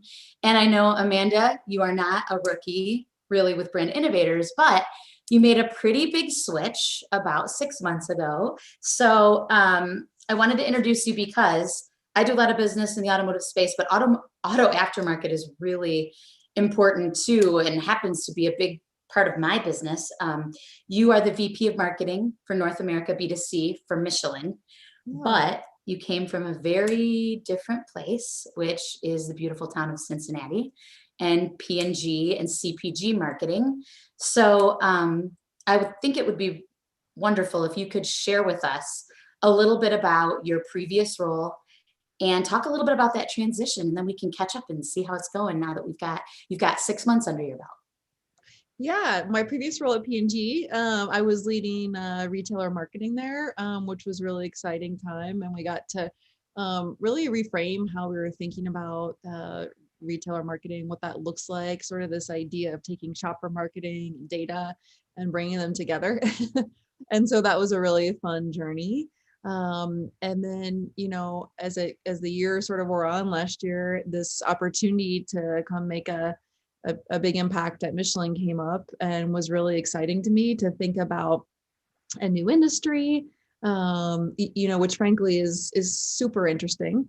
And then also, a situation where we've got some really great brands that have been around for many, many years, but have the opportunity to really shine. And so, being able to help with that, with that transition to sort of bringing back some of the excitement in those brands is really exciting for me as well. So, yeah.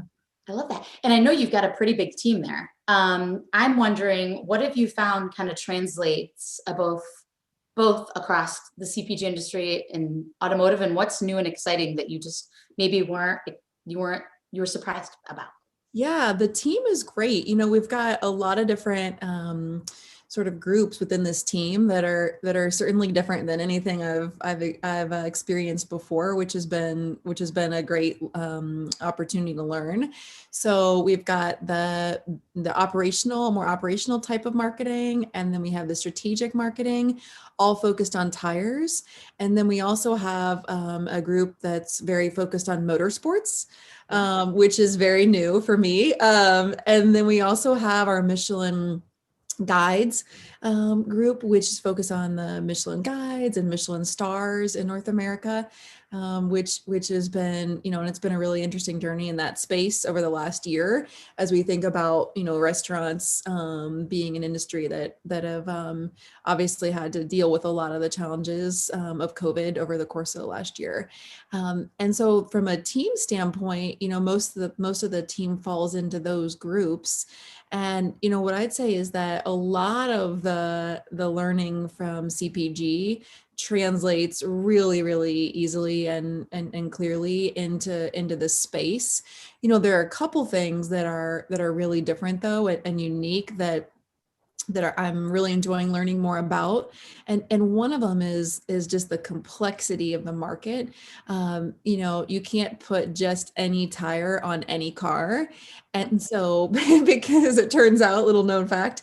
And so because of that, there's the category is very broad. There's a lot of competitors, and there are a lot of tires that are out there. And so, that creates an interesting consumer challenge, because as consumers, it's difficult to know what to choose or what to buy.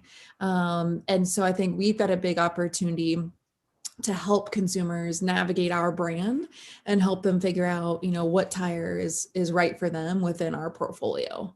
And then the other piece that's really interesting to learn about as well has just been, the sort of retail landscape and the customer landscape, which is much more fragmented. There are several areas where it's consolidated, but much of the business is very fragmented, with small retailers or even more like mom and pop types of retailers as well. And so from a marketing standpoint, that creates another sort of layer around, how do you reach consumers, particularly, when they're shopping at a larger, more traditional retailer with more sophisticated marketing capabilities, but then also how are you relevant in that mom and pop shop, which is a meaningful portion of sales within the category. So that's another sort of different and exciting challenge. And you want to obviously kind of be consistent and relevant across those channels, but also figuring out how to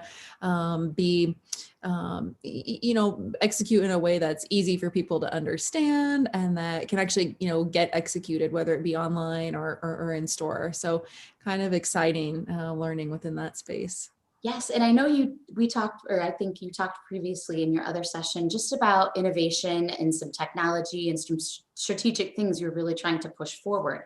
Is there anything in particular that you're leaning in on, or that the pandemic has sort of had you pay a little bit more attention to? Yeah, definitely. I mean, I think, this business has really moved online in a big way. And, you think, okay, well, I've got to go somewhere physically to get my tires changed. But many people are buying their tires online and then going to a physical store to have them installed. And so that online presence, especially low in the purchase funnel, is just super important. And right now, many of the retailers are doing a great job of helping consumers, kind of navigate their site. But I think there's a big opportunity for brands like ours to do more to help retailers and to help consumers to be able to make purchase decisions in a way that meets sort of the consumers' needs these days, right? They want it to be efficient. They want it to be like a relevant experience. They want to try to make the experience more positive. I've heard people say buying tires is like going to the dentist, and that's not, that's not the goal. That's not what we're looking for. I think there's really an opportunity to make it more fun and engaging and fit with some of the things that we know, consumers are looking for in their shopping experiences these days. So a lot of opportunity to really lean in there, both on the basics, but then also how do we ultimately get to a situation where we can make that experience more fun and engaging, so that it's more positive. And is there anything tactically that you're doing to try to put a little bit more fun or creativity in there? We have a lot of ideas on how to do that. If you take some examples from places like beauty where, you can try your makeup on online, would love to be able to, try the car tires on. And there's a certain segment for whom I think that could be that kind of, change could be really relevant because they're really into like, what do the tires look like? How do they come to life? And so ultimately want to get to that place. For right now, we are 100% focused on, what is it really going to take from a fundamental standpoint, and getting that right. And then, we're starting to plant seeds about what are some of those other more fun and engaging things we could do to really help take things to the next level once we sort of get through this first phase of making sure that we've got all the basics there to help consumers. I love that. And that sounds kind of fun. I'm going to switch gears a little bit because this is about women in automotive. And I know if I were to name a few industries where women have been underrepresented through time, I definitely think the auto industry would most likely be within the top tier. I know our last group talked about Mary Barra and people kind of breaking through the barriers there. She's the CEO of GM, you know that, and everybody else on this panel. We're coming through, we're leaders. And I just wondered for you, I mean, what has the transition been like leading this marketing team? It is a brand that's been around for 125 years. It's had to be really, really interesting. I mean, you moved your whole family down and now you're coming in, you've got this really different, probably unexpected background that maybe people didn't, really understand. And what has that been like? They're probably like, hey, where did she come from? Yeah, I think it's been great. Michelin people are really wonderful. They're super kind, and it's a wonderful group of people. So that's been great. I've been impressed by the company's desire to really continue to develop a more diverse workforce. So that's been, really, really exciting. And I felt really supported from that perspective. And then, as you think about the auto enthusiast, I'm not an auto enthusiast, but there are a lot of audio enthusiasts, on our team and in the group. And I've been learning a lot from those people about how to really make the brand more relevant to those enthusiasts, while at the same time, recognizing that we've got a lot of people purchasing our products every day who maybe aren't enthusiasts as well, and kind of balancing the two at the same time, which has been an interesting journey. And then, this brand has probably one of the most interesting brand stories of any brand that I've that I've had the the opportunity to really dig in and learn about. I mean, the brand's been around for, like you said, over 100 years, and it was really started by two guys, the Michelin brothers, who had an issue with a bike tire that somebody brought into their shop, and so they created a way to to develop a new type of tire to solve that person's problem. And they went on to evolve from bike tires to car tires, and created some really interesting marketing tools. The Michelin Man was originally sort of envisioned out of a pile of tires, and he would go around removing obstacles from the road to help drivers have a safer driving experience.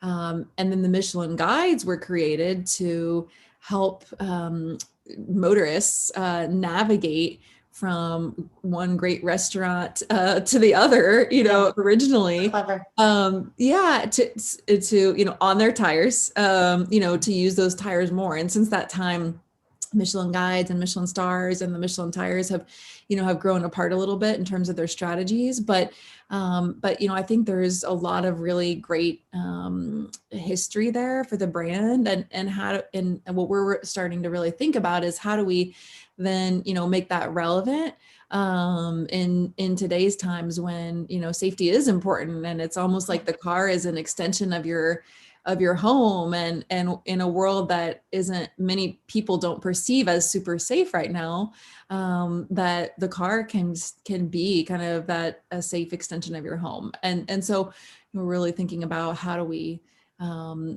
sort of breathe new life into the brand with that sort of mindset, which has been led to a lot of exciting conversations. Yeah, I bet, especially now, because you are right. I mean, we're ready to get out of our homes. So we're taking road trips. We're using our vehicles. We're not traveling by plane. I know a lot of friends of mine in New York have bought cars that never had cars before, learning about just how to take care of them. And then we all want to get back out to restaurants. So I think that's really interesting. And there could be some probably really cool and creative things that Michelin comes up with. So that's very exciting. And speaking of that, what are you most excited about in your business for 2021? What is inspiring you for this year? Yeah, as I think about 2021, I mean, I think there's a lot of different areas where we have opportunity for growth, which is super exciting. I think the biggest opportunities though are really in the fundamentals, and I think we have an opportunity to take those and really transform where we're going. And really bring that to life in an exciting way. And so, as we think about our sort of top of the funnel communication, all the way through to, having the content that can really help consumers make decisions about tires, which is pretty limited in the category today, to conversion and thinking about how do we drive how do we make that help consumers make that decision about which tires to purchase more easily, because it is, a big question that people are trying to answer. When should I change my tires? What tires should I buy, and where should I buy them? Right, are kind of the three questions on everybody's mind.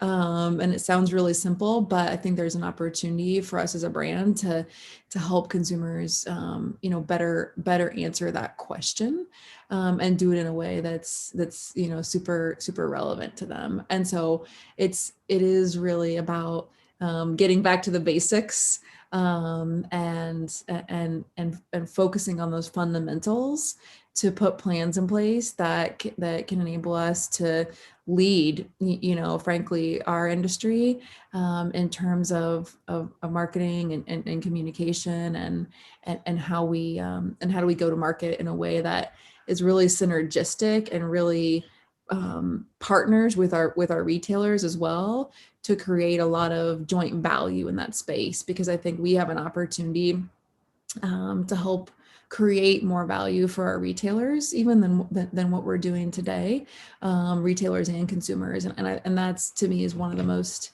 exciting aspects of the future, is to be able to to be a part of that journey and partner with them to think about how do we do things differently. Yeah. I love that. And I know that you're new to this business, but it seems like you're making huge strides and kind of really trying to bring together those groups. And I love that. As a woman that's been in the field for a long time, there have to be some advertising campaigns that I know have been really inspiring and empowering to women. One of my favorites was the Under Armour collaboration with Misty Copeland back in the day. I think it was like 2016 or 2017. It's just one of the coolest campaigns around. I wondered if there's anything previously that you worked on that you thought was really empowering, inspiring to women, or if there's just one in general that you're a fan of. Yeah, I mean, as a former P&Ger, I think my favorite is probably the Always Like a Girl campaign. I love that one too. Yeah, love that campaign. I mean, I think that brand did such an amazing job of finding a way to appeal to women who are kind of at the point of entry for the brand, because, once you start using a particular type of product in that category, there's not a whole lot of switching. And so I think they did a great job of finding something that appealed, to those women, and at the same time was so emotional and relevant for every other woman. And, I remember showing some of the ads to my niece, a couple of years back when it happened. And it was just so interesting to kind of see her reaction. And it really took me right back, to those stages of my life and in a girl's development. And so I loved really how the brand brought that all together in terms of, really appealing to women of all ages and doing it in a way that was relevant to the brand and to the products, but also I think a really timely part of the conversation as well, socially. So yeah, I think that's my favorite. Yeah, I think that was definitely one that we could all relate to. Absolutely. When it comes to being a leader, when it comes to your philosophy, when it comes to some of the things that you've done in the past, I know you've done a ton. You've done a lot of volunteer work. You've done a lot of career development with different stages with women in the company. Is there a particular mentor, or is there someone that you read that you love that helps you be a more inspirational leader? I have a lot of great mentors, to be honest with you. And what I've realized, over time is, that is like the greatest gift someone can give, there are several, mentors that have really invested in me over the years, and who really inspire me. And I feel really fortunate, to have been able to build those relationships, and that those people, continue to invest in me in my career development. And I want to, continue the charge there, and really be able to give back and continue to, pass the torch, if you will, in terms of the knowledge and things that I've been lucky enough to gain from those people.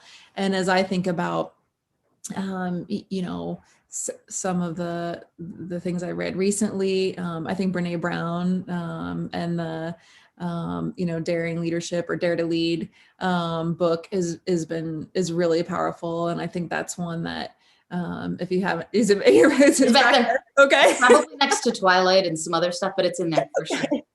Yeah. I mean, I think that one, yeah, I mean, it's super popular, but I mean, there's a reason for that, right? I mean, the content there, I think is really helpful. And I think a lot of it is about being okay, having, the courageous conversation. And I see that, the importance of that, like more and more every day. And sometimes having that courageous conversation can really make a difference, for somebody, for people on the team or and on the business, and sometimes it's easier, just to walk away, but that's not always doesn't always lead to the best outcomes. So, yeah. So yeah, I've definitely enjoyed that one. I love that. And how have you enjoyed life in South Carolina? It's a big switch from Cincinnati going down south. What has that been like for you and your family? Yeah, it's been great. I guess there's been a couple of things. This pandemic, just like everybody else, I mean, I could really be living anywhere. But the weather, if I had to choose a place, South Carolina is great because the weather is super nice. I think one of the things that's been interesting, in this concept of working from home, and other women might relate to this, is that the not having to travel, every week or every other week for work has been very liberating in the sense of, I've got 3 kids, they're 7, 5, and 2. And so balancing the kids with a job that, doesn't require travel has been frankly like fabulous. And so I think that's been a really like a nice silver lining. But prior to this sort of work from home time, I'd never really worked in front of my kids before. And so it's been a really big transition for them to understand that, well, mom's home, but I can't interact with her or talk with her. And that's been a really big transition for them. And it's tough, right? And so I think, while working from home is nice in the spirit of not having to do the travel, I think it is, it's really challenging for women in some ways because, there's a lot more demands that you're juggling at the same time, right? Whereas if you're at the office, it's a little bit more, of a level playing field. And so I think it's just interesting to see how that might impact women differently, right? And sometimes there's some conveniences of working from home, and then sometimes it presents some challenges. And it's really learning from both and figuring out how do you optimize, and my kids join my calls, it happens, right? Yes. Not every day, but I know your kids are challenging ages. I'm lucky I've got a 14-year-old who is my IT guy. So I made him come in here. I'm like, you're working on this right now. Good. Yeah, That's which is good. good. I have But that yeah, it has too. But yeah, South Carolina is great. Highly recommend it. I love the weather. I totally understand why people move south now. I never like totally got that, but now I'm like, okay, I get it. It's super clear. I recommend it. I am a first-time visitor since the pandemic, and I agree. Love South Carolina. It's great. Yeah. Well, thank you so much. Yeah, I'm glad that that's been such a good transition. I know we've got a few questions here. So I'm gonna, this is interesting because I know a little bit about motorsports. Someone is asking, you mentioned your motorsports. Sorry, I know a little bit. You mentioned your motorsports group, which seems obligatory as a major tire manufacturer. Are you able to measure consumer conversion from this program? And if so, how? I would say today, no, we're not able to measure that, conversion from the program. We do a lot of things as it relates to motorsports. We invest, we partner with IMSA. And so, we have a great partnership there where we're actually, providing some of the tires that are on the cars that are being raced, right? And so that is part of our relationship with the OE, with the manufacturers, which is great. And there's a lot of sort of intangible benefits that come from that. And then consumers, see a lot from the brand in those events. And then as we start to think about other, events that even beyond that, I think we're there and we're present. And I think what we have a big opportunity to do that we're still kind of figuring out, I think, is how do we make those events work a little bit harder for us? How do we, capture content in a way that is going to be really exciting for people? How do we make those events more broadly appealing to people beyond the enthusiast? And then how do we, really connect between our brand and our benefit and where we want to take the brand and these sort of enthusiasts and the platforms that that we may be partnering with, that they're engaging with, and how do we make that link and find that sort of relevant overlap or relevant story within those partnerships? And that's for me the space where I think we've got some work to do to make that stronger. And make that link stronger and add more value for everybody, the consumer, the partner, and for us. Love that. Okay, cool. When you say that you need to be responsible for the overall health of the business, what do you see as a top concern? Sales, profit, brand, or other? All the above. I'm just gonna think it's Well, I mean, I think it is the outputs are sales, profit, and share, right? So market share. Those are the outputs, and then the inputs to that are really about being physically available for the consumer. So whether that means that means great customer service. That means having your portfolio broadly distributed. That means a great e-retail presence. And then, the other piece is that's really important is having that the mental availability for your brand. And so, some of that is about driving awareness, about using very consistent, iconic assets for the brand and really understanding how those work for your brand. And then, the other piece is about, having great ideas that open people's minds and hearts to your brand. And then I think, beyond mental availability and physical availability, it's about, having a relevant portfolio.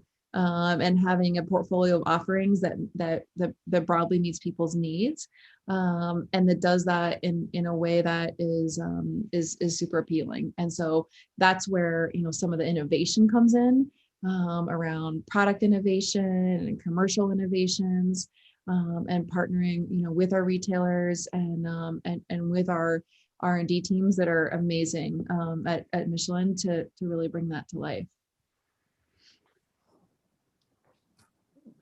Questions are popping up everywhere here. Good. How important do you feel voice interaction and conversational AI will be to the on-site consumer experience you're creating in terms of guiding the consumer journey for consumers who are not necessarily car enthusiasts and may not know exactly how to ask or search for the right products for their vehicle?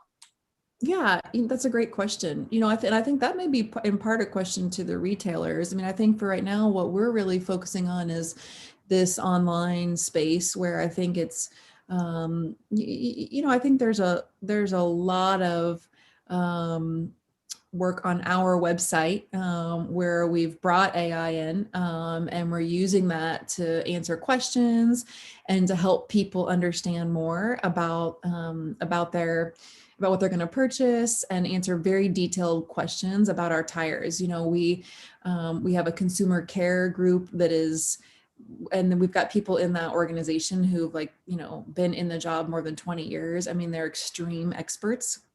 But before you get to those experts, there's certainly, an AI engagement that happens on the site. And that's something that's come to life over the last couple of years, which I think is fabulous. And we can continue to leverage that more. And I think, can really help consumers. And a lot of that, ends up being consumers who have questions. They're not sure what to buy, or they've already, made a purchase and they have a question, or they're thinking about the future, because we're not selling tires directly on our website. But then, I think consumers, as they get to the retail space, are definitely, asking those questions, and many of the retailers use AI on their websites as well. I think the question maybe was more about in the physical store, and I think that can be a great place to use AI. At this point, the models I've seen, most of the retailers have a real live person, still serving and talking with consumers in those stores, and I think it'll be interesting to see kind of how that evolves. There's definitely I think an element that I've learned, that where the expert who's in the store at the retailer is not only answering the consumer's questions about what tire to purchase, but they also take a look at the tread and how the person's been driving, and how the tread has been wearing. And that provides some indications to them on what they might recommend in terms of replacement tires in some cases. And so that goes a little bit beyond voice, right? Yes. In terms of how they make those choices and recommendations. And so it'll be interesting to see kind of how all that evolves. But I think it's, at this point, it's kind of a multifaceted consultation that's happening. When you've got an expert who's looking at your tires, and when you're purchasing them online, I think there's a lot of education that we can do, because the reality is that the consumers, there's probably going to be some questions that many consumers won't know to ask, right? Yeah, I'm certainly learning that as I learned a lot about hitting a lot of curbs. What's going on? Exactly. So that's that balance between AI and then us really, simplifying the conversation and helping consumers think about the most important elements. Which is interesting, because I do think, as a woman, when you're going either to buy a car or a tire, you're always a little intimidated and you're a little nervous about what to do. Someone's asking a question specifically and wondering, do you see more independent women buying tires these days? And if so, is Michelin supporting their buying challenges? Yeah, that's a great question. So we don't really have the data, since we're not a retailer, Right. on who's buying the tires, whether it's men, whether it's women. I think it's a great question to figure out, how are those buying challenges different? I think we're not there yet in terms of trying to answer the question, on a gender basis. I think we're really looking at how do we help everybody, to get to the right information. But I do think there are some challenges for women, and maybe that they don't like the process quite as much, maybe a little less joy in it. Going into the tire shop, might not be as much fun. And so, I think there's a lot of potential innovation in that space, that could come to life and potentially really change the game, so that men and women can experience that in a way that's more relevant to them. So I think that's going to be exciting in the future. Yeah, absolutely. Now, this question I like, because I did do a little research before, although I had worked with Michelin years ago. They were a sponsor of the Tour de France, but this is specifically about the Michelin Guide. With limited restaurant exposure currently, what partnerships are you looking at to continue to maximize the heritage of the program? And I saw too that you were doing some special things with the guide and with trying to help restaurants. Can you speak a little bit about your efforts there and that question? Yeah. Yep. Yeah. This is a space that we're really looking at now, that obviously needs to evolve, in light of all the changes that have happened in the past year. And we, finally made the choice to stop printing the guide, which is probably, probably makes sense. And so now, that's something that, that the people access online. And one of the things that we're starting to do is to partner with companies to help provide consumers with an experience with a Michelin-starred chef, that might not take place in the restaurant. So, for example, if you think about redeeming, points that you may have, like with a bank, for example, where you may be able to redeem for certain prizes or gifts. It's, how can we offer that as offer the, dinner from a Michelin-starred chef, and how do we do that, potentially at scale? And so it's really about finding those types of ways where we can enable the chefs and the restaurants to succeed, while also, advancing the concept, of the Michelin guides, and continuing to play a role in helping consumers find the experiences that might be most delightful for them. And so we're starting to look at how do we sort of democratize that in a way that's not necessarily connected to the physical restaurant, and have had some pretty good success this year doing that, along with doing some great events, and I'm sure you've seen some of these where the box of food comes to your door, and then you prepare it along with the chef, as opposed to eating it prepared by the chef in the restaurant, which is a totally different experience. But those are the types of things that we've been trying to bring together to, like I said, to benefit all the different parts of the community. I would much rather be a sous chef. I think that's a great idea. Plus, we're all just a little tired of cooking. Like, we're ready to get. Yep, that's true. Okay, so Amanda, at the end of the year, if you look back and you're like, whew, we got through that, this was really successful. Like, what does the year look like? How does everything look? Yeah, I mean, I think it's really about being able to meet our business goals, and we talked a little bit about those, and I think having the people and the team feel really energized about how we were able to do that, and excited about the future. I mean, to me, that's really success. And I think there's so a lot of work that we need to do to put in place to enable that, right? And so we continue on that journey. And I think we're all, learning every day. I know for sure that I am. And I'm really excited about what can unfold for us this year, and about getting to the end of that year, to your point, and really looking back and hoping to identify, that we've been able to be successful through our marketing and communication. And then, based on some new strategies that we're putting in place on the business, and then, based on giving people new tools and capabilities, to really enable them to do their jobs better. And I think it's really about a lot of those fundamentals that are going to help us get to the next level. So it's exciting. Yeah, I know. Having a happy team that's got the right technology, that's moving along, it's, I think, everybody's goal this year, because I think there were some unforeseen challenges when it comes to just really mental health and, keeping your head in the game and managing your family. So that's great. I always like to start the year with a vision statement, and hopefully by the end it kind of turned out that way, but you never know. Yeah.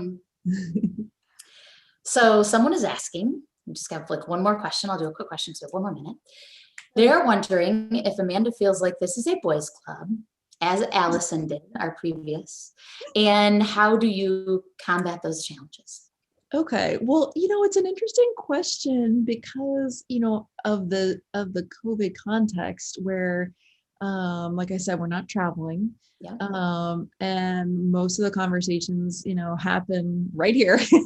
Yeah. And so I do think that within the leadership of the retailers, that are in the industry, I see a lot of men. And I think that a lot of auto enthusiasts gravitate to this category, which makes total sense, right? And maybe more of them tend to be men, but I've definitely felt a lot of respect, both for women and for new ideas. And I think within Michelin, for sure, the company is very committed to supporting women and all manner of diversity. And I think it's the retail aspect of the industry, certainly has a little bit more of a history there with men. And I think I'm sure as I go starting to visit all these customers in person, I will feel that in a bigger way. But I think that there's so much opportunity in this industry to be able to advance kind of how we show up for consumers and how we go to market, that it's really exciting. And I think some of the gender boundaries, maybe just aren't super relevant, at the end of the day. And it's working on, like, how do we focus on the business and the big picture, and that's kind of, how I've felt since I've gotten here. I haven't really felt limited or any kind of issues from that perspective. So I'm excited about the future. Yeah, and maybe one day to actually get to go to France and meet Yeah, the team. exactly, for sure. Yeah. That was terrific, ladies. Thanks so much, Laura and Amanda. Amanda, I'd love to learn so much more about your journey. I think that the guys at Michelin made a very wise decision in bringing you on board. Your enthusiasm, your CPG background, and your femaleness, I think, is kind of a trifecta for them. And I think that you are going to change the brand experience. You opened with buying tires is like going to the dentist. And I have a very strong feeling that that's about to change. I also love the alignment between the Michelin brand and fine dining, and the way you're starting to toggle how you guys think about it. And I think that that is going to be a very interesting brand association going forward. I also just want to shout you out for the importance of female mentorship. I think that's absolutely key. And the fact that you want to pay it forward, I think, is something that we should all aspire to. I think that's very important. And just the last thing, because I keep on honing in on this, is the gentler side of the pandemic. And that's some of the lifestyle betterment that we've all learned. And, you having three very young kids, and being able to not have to get on an airplane every week or every other week, or, even every other month, is a big deal. I completely understand that. I also understand that working at home can be, or remotely or from the home, can be a little bit of a challenge when there are young kids on the other side of the door who don't quite understand why, mom can't pay attention. So I think that the hybrid model is probably going to be the best model for all of us, especially for women in the workforce. So looking forward to that. Looking forward to connecting offline. That was a great discussion, and loved hearing all angles of it. So thank you both. And with that, I am going to introduce our next duo. Please welcome Angela Zapata, Chief Marketing Officer, Hyundai Motor America. And I want to also say that Angela participated in an OAAA Elevate Ad Week event, probably October, November of 2020. And if any of you saw that, it was terrific. So thanks for doing that, Angela. And our moderator, Gabrielle Heyman, who's head of global advertising sales at Zynga. So welcome, ladies, and take it away. Thank you, Jody. Hi, Angela. Good to see you again. Thank you. Good to see you. Good morning.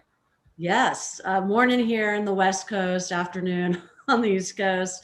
So let's get started. Let's get started with something that's super timely, that's happening this coming weekend, the Super Bowl.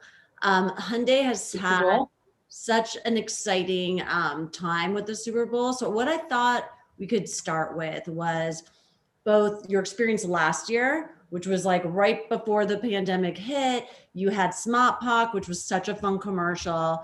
And why don't we just start with that last year and your experience with that?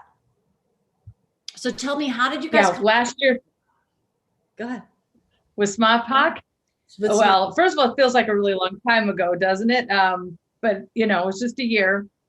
The road to Super Bowl is a long one. We generally decide the summertime if we're going to go for Super Bowl. And because you want the spot to stand out. I mean, it's the biggest day with the most eyeballs, the best advertising shows up. So, the pressure's always on to do something really big and breakthrough. And we knew we wanted to put our all new Sonata on the Super Bowl. That was our car that was launching at that time. And there's so much technology on the car. We thought, well, let's just zero in on a feature and let people know that this car is not what you thought it to be from the past. And so the actual feature is called Remote Smart Parking Assist. Well, that's a mouthful. So who wants to say that in an ad? And so we shorthanded it, working with the agency to just keep calling it Smart Park. Well, there was someone who had been from Boston and they kept saying Smart Park. And I don't know, we just thought it sounded funny, and just made it like so human. And so they started to build a spot around saying Smart Park many, many, many times, which was sort of the idea, which let's just get people talking about the feature on this car in a fun way that's memorable and repeatable and could go viral. And so we built the cast around, actors who had been from Boston. They all had been from Boston, which was great. And we had a director, Brian Buckley, he's from Boston. And so we just kind of thought, let's just go all Boston, and really had a lot of fun with it. And, wanted to embrace this great, accent that's part of, our country that people know and love. And so that was the start of Smart Park. So kind of a simple idea that had tremendous breakthrough for us. So we were really happy with where we landed last year. And I love that commercial because I'm a native Los Angelino, but I went to college in Boston, and I'll never forget the first time I really heard that accent on the T, with the T driver saying Arlington. And I was like, what? It was so unique and special. Yeah. But speaking about that feature, I mean, we were talking yesterday about the democratization of high-end car features and how, like, there's really, I got a Mercedes, and every feature that I have, I feel like my friends who have Hyundais also have. What is it? Just the technology is cheaper now and people are expecting it? How do you see how this has revolutionized auto purchasing? There's a little of that. As the technology becomes, more and more prolific, then it does help bring prices down, which helps democratize it and bring it to everyone. But I think Hyundai's stance as a company, and this comes from our chairman, E.S. Chung, is we want to be a leader in innovation and technology. That's part of who we are as a company. So it's embedded in our DNA. And so we invest very heavily on the latest technology, most of it in safety. But some of it's just incredible features on a car that are a surprise and delight that you wouldn't expect on a Hyundai. And, it is sort of we don't even want to say it's a new chapter. I think we're writing a whole new book for the company under his vision and leadership. And the car that you had a Hyundai badge on before is not the car you'll get today. It is pretty spectacular.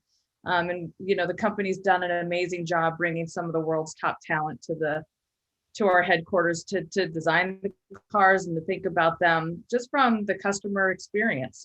How do we want people to feel when they drive our car, not just getting them to point A and point B in sort of a value choice. That's not the Hyundai we are today. So it's really exciting.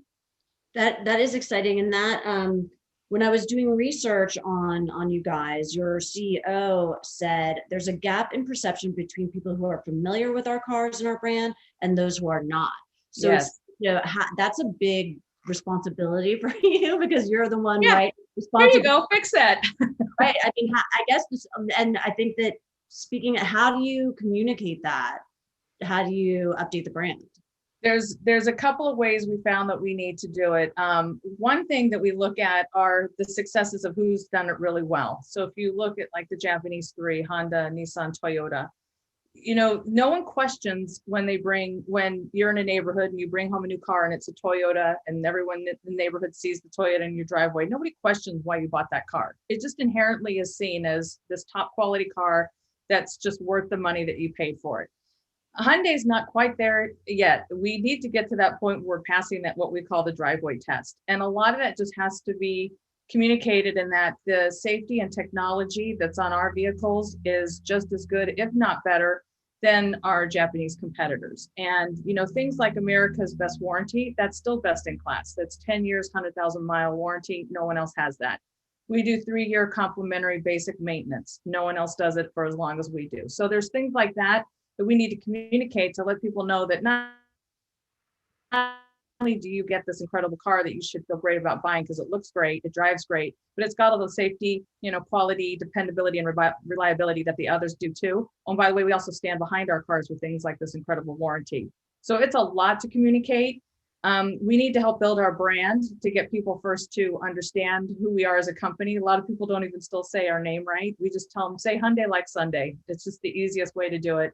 And then we're actually going to launch a new version of our brand this year with the launch of our all new Tucson coming in the spring that we hope gets people to really see Hyundai in a new light and really connected on a deeper emotional level with the brand to get them to understand who we are today compared to who we were in the past. So it's a really great assignment. I mean, as a CMO, I couldn't be more thrilled with this journey. So we're still working on it, but we're making good progress. And so this year you decided to step back from the Super Bowl. We did. And that was obviously an opportunity to tell the story that you just told us here. Mm-hmm. Can you tell us about that process? I know that it seems like a lot of people, you say usually you like to decide in summer, and this year people were taking longer to jump into the big game, and then ultimately you guys decided to step away. Yeah. How did that process work? This was a long one, and it was hard for us to decide because we have great heart for NFL. We are, sponsored Sunday Night Football, so we love football. There's nothing close to Super Bowl when you talk about eyeballs on a day. And we've been in it for a very, very long time, and we've always done very well with our commercials. They definitely get noticed. But for us, we just thought about the overarching priorities of the company, which the biggest priority was to stay, fiscally sound. There were a lot of challenges that came up last year, and the marketing budget is, it is a fixed marketing expense. I guess we'd like to think of it as an investment also into our brand, but it's also real dollars. And so we just had to be judicious about thinking about where we spent our money based on our marketing priorities, our business priorities, when our launches were coming this year. And we have a lot of launches to do. Last year, we basically had Sonata the first part of the year, and we launched our Elantra last October. This year, we've got our all refreshing Santa Fe that's being launched right now. Then we have Tucson. Then we're going to bring to market, it's called Santa Cruz. It's a Tucson that's an open bed. And then we have a refreshed Kona, which is one of our great vehicles. And at the end of the year, we're launching an all-electric platform. It's called Ioniq, which we have that car today, but that version of it goes away. And this is a whole reimagined vehicle that'll be massive. So that's a lot of cars to launch in a year. And so Super Bowl, as awesome as it is, we felt like we needed a Super Bowl-like moment that was more than just one day to help launch our Tucson, which will be in the spring. And that's why we decided to forego Super Bowl this year, but we still love it. And we hope to be back again next year.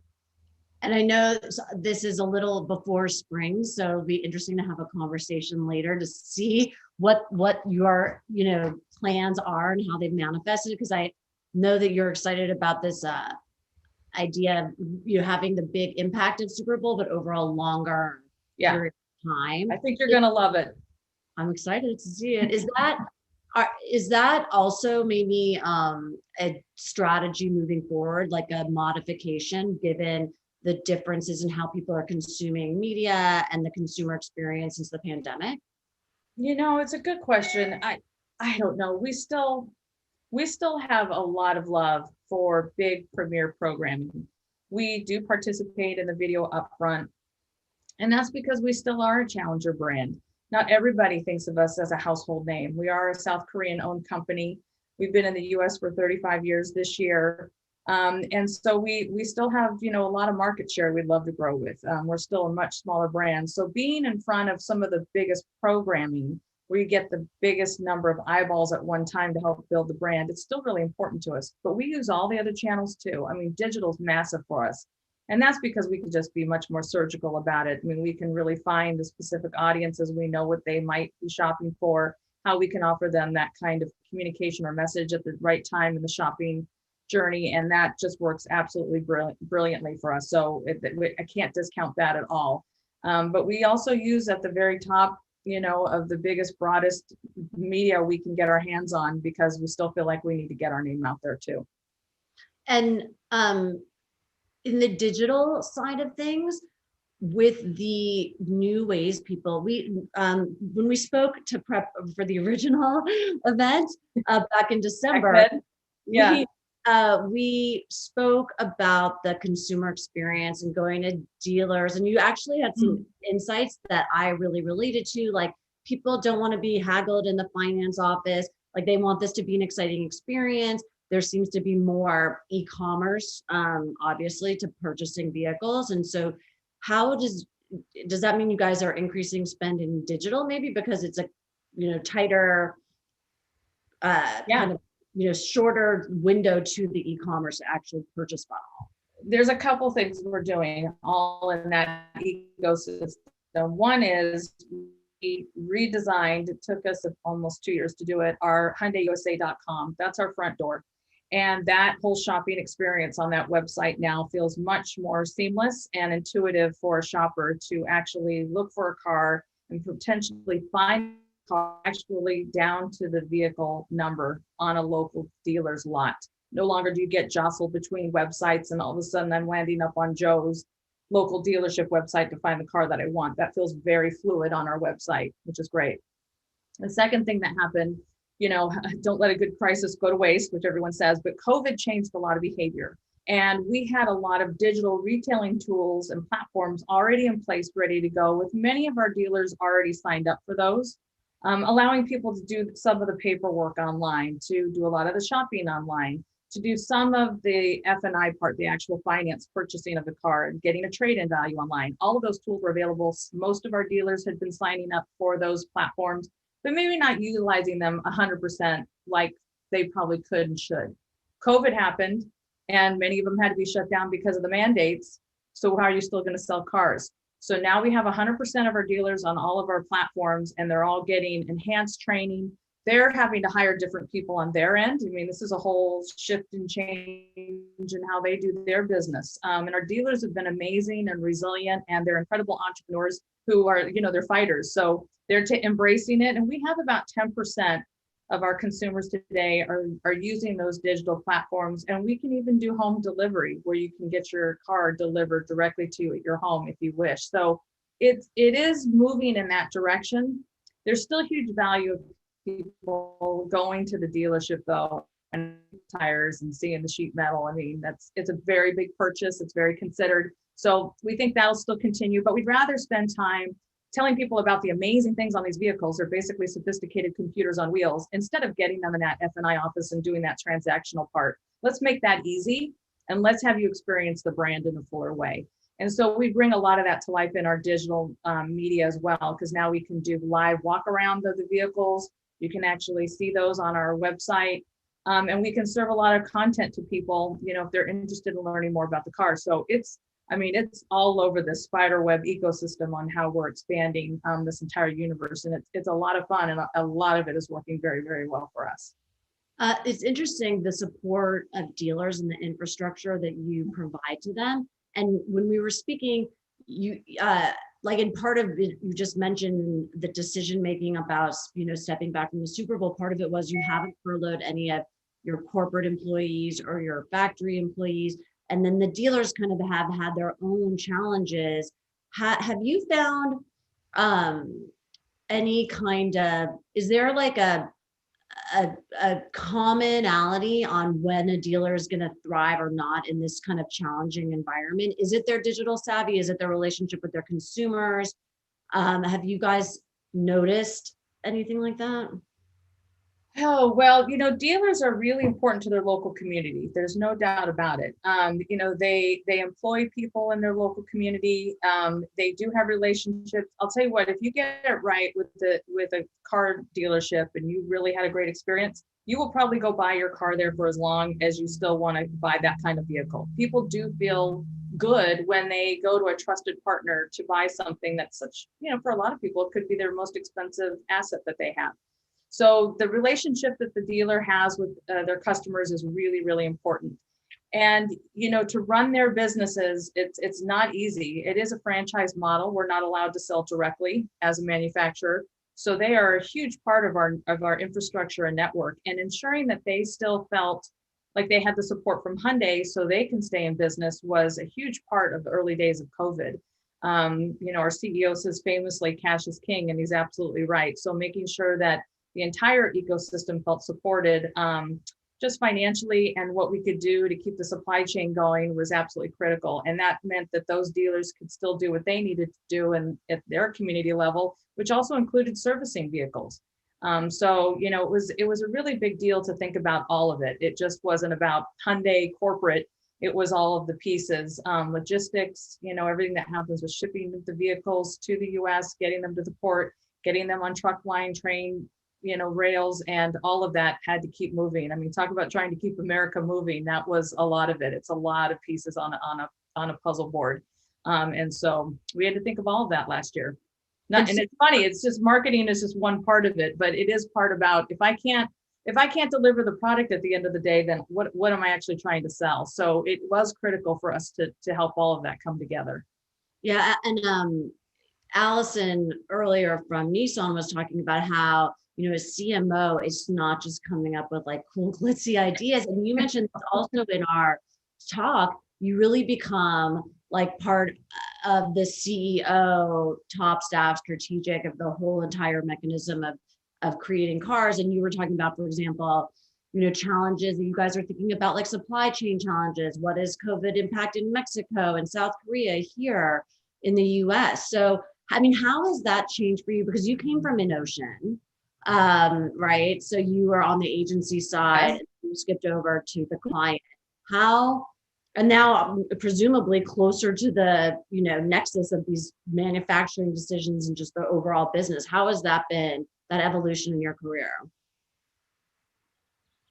Well, it's pretty amazing. I have to say, probably, I'm going to say 10 to 15 years ago, I actually went back to school to get an MBA, which was kind of a weird thing for someone to do in an ad agency. I was running a big LA office, but I was doing lots of new business. And I just found that the people we were sitting across the table from and pitching new creative work just weren't looking for creative ideas. They were looking for creative ideas that helped solve business problems. And so I thought, gosh, no one on this side of the table actually understands the business problem. So I went back to school. And I think it helped a lot to get me to understand that, the role of an ad agency partner is to really think about how do I communicate my product or my service in a way that actually resonates with a customer, which ultimately is tied to business results. So by the time I got to the place where I was at InOcean running the Hyundai account on the agency side, and then got the opportunity to come to Hyundai, I was really ready to just transition to thinking about the business in total. My favorite part of my job is still sitting with the agency and talking about all the creative that we can do. This big Tucson idea has been so thrilling. I mean, it still is in my blood. I still have a big creative part of my brain that wants to be used, but I do love helping to run the business. And each one of us in the executive team, we meet pretty much with each other all day in various meetings, just working together hand in hand. As we say, one team. Is what we are. And so we all have to play a part in that. So it's a fascinating role to be in at this point. And I've learned a tremendous amount, but at the same time, I've been given some freedom to also help build this brand, which is part of what I think my experience and background really brought at this point in time. So, the evolution continues. The movie keeps continuing. So we will see where we land at the end of this year. Right. Yeah. So, I mean, speaking of that, what are your what's your prognosis on how the rest of the year is going to go, Q1 into Q2 into Q3? There's so many curveballs, it seems, Yes. that we didn't even expect to be coming. Like, we thought we were getting out of this with the vaccine, light at the end of the tunnel, and now let's talk about these variants and all these things. So, I mean, what do you guys see coming? How are you planning for it? Yeah, I wish we were at the end of the road too. It's bumpy. We think Q1, Q2 will continue to have its challenges. We continue to think that we have to be flexible. And that's the biggest thing. We've changed so many of our plans. We call it Mary, and I forget the other one now. But it's a Korean term, long-term planning and short-term planning. And so we're both at the same time because lots of things are changing constantly. And, that flexibility will have to continue because it's still not fully vetted, and it is a global ecosystem. So but we're hoping by Q3, we're going to see light at the end of the tunnel. All the industry experts predicted a far gloomier outlook for the automotive business.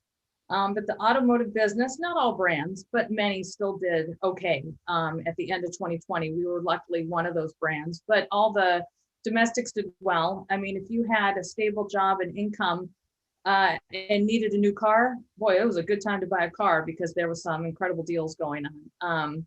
But yeah, we remained very positive, and there was other things too. I guess I should mention this. The pandemic changed also a lot of behavior. People who were in big cities who relied on public transportation or were doing, Uber and Lyft. With COVID, I mean, not so much of a comfort zone there. So a lot of people who we thought might be losing to buying a car, they are definitely raising their hand and saying, having a car might not be such a bad idea when I need it. And so we saw a big lift in car buying, and millennials was one of the biggest target segments that came into our brand. So that's been fascinating change to watch as well. Yeah, and there seems a desire among consumers to be in control of their environment, and even traveling, doing more road trips. There definitely seems like there's a resurgence to car ownership. Yes. Again. But you don't plan a car launch in a year or 6 months. Obviously, it's a long time, and so you have so many launches this year during year 2 of the pandemic. Scenario planning, all these different things. How do you keep your team motivated and dedicated? And everyone seems to be suffering some fatigue. I noticed a little bit of an uptick in January of motivation. The new year, new hope. But how are you guys keeping that energy around with all of these launches this year? I think actually the launches give us energy. I think the fatigue, I don't know, I can't speak for everyone. I'm in a lot of meetings all day long. That actually keeps me very engaged. I'm fully aware what's happening. I'm in the mix of it all. I wish everybody could participate maybe in more of those meetings, but of course it's not for all audiences. So I have 2 great directors that I work with, and they really help the day-to-day working team. We've got only about 30 people in our marketing department. We rely on our agency partners very heavily. So we've got a Notion, and they have a very big team. And then our media company, Canvas, same thing. I can't touch and see all those people as often as I would like, because I would like to. But I hope the enthusiasm that I have for these brands and pushing us to the next level to, have a new conversation about Hyundai gets everybody excited. It isn't very often a CMO says, we'll keep demand generation up. I mean, don't let that off. Don't let the gas off of that. But I really want you to focus on building the brand. I mean, that's not really something you hear. So it is an exciting assignment, and I think everyone's really charged. Things like experiential and auto shows, that group really had their budgets, of course, slashed because those aren't happening. So we gave them other things to focus on. So they're handling all of our multicultural now. So I tried to get, people who maybe lost their budgets due to just things not happening, giving them new assignments so they could feel, invigorated and part of the team. And they've just been fantastic. But yeah, I think, it's a spirit of just, we just got to keep putting one foot in front of the other. And that we need everybody. It is a collective success type mentality at Hyundai. So everyone's participation is part of us hitting our goals. And it's always about the next month. Like we closed last night. That was officially the close for January. And now February is the most important month of our lives. It's always the month we're in is the most important month of our lives. So, we start all over every single month. And so everyone knows that. So you don't get to rest very much. And so that's part of the energy I hope everyone feels. I relate to that. I mean, I'm on the sales side, but I always feel like I'm only happy about a deal for an hour, and I'm only as good as my one. Right. So what I think was also interesting, maybe you could tell us, because you are a South Korean company, what has it been like seeing, you kind of saw the pandemic coming because it hit there earlier, and how is it there, I guess, and what is it like different there to here and what we're experiencing? Yeah, much smaller country, but South Korea got really smart when SARS happened, and they did not have a national platform for getting people tested, or doing more tracing isn't quite right, but a mechanism to let people know if they had been exposure and letting those people around you know that. They figured all that out when SARS happened. So when COVID hit, they were very well prepared to deal with it. And I think the whole world saw that. They had testing available at a much faster rate than we did in the US. And we watched Korea very closely because, many of our crews still come from Korea. So making sure that people were still staying healthy, were able to go. The factory still had to stay open. That was one part of the business where people could not go home to work. And that puts people, in jeopardy. And so we were very cautious about that.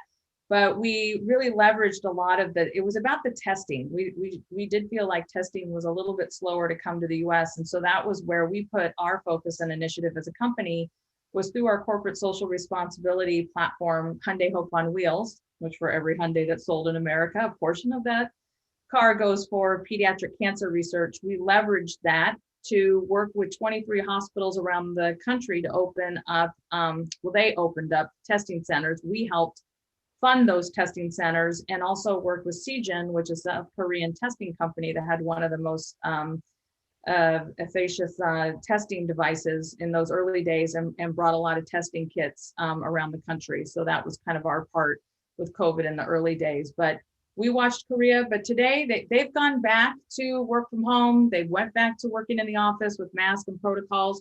I think they went back to working from home just like we have. I went back to our executive team went back after Labor Day. So about 25 of us back to our corporate headquarters.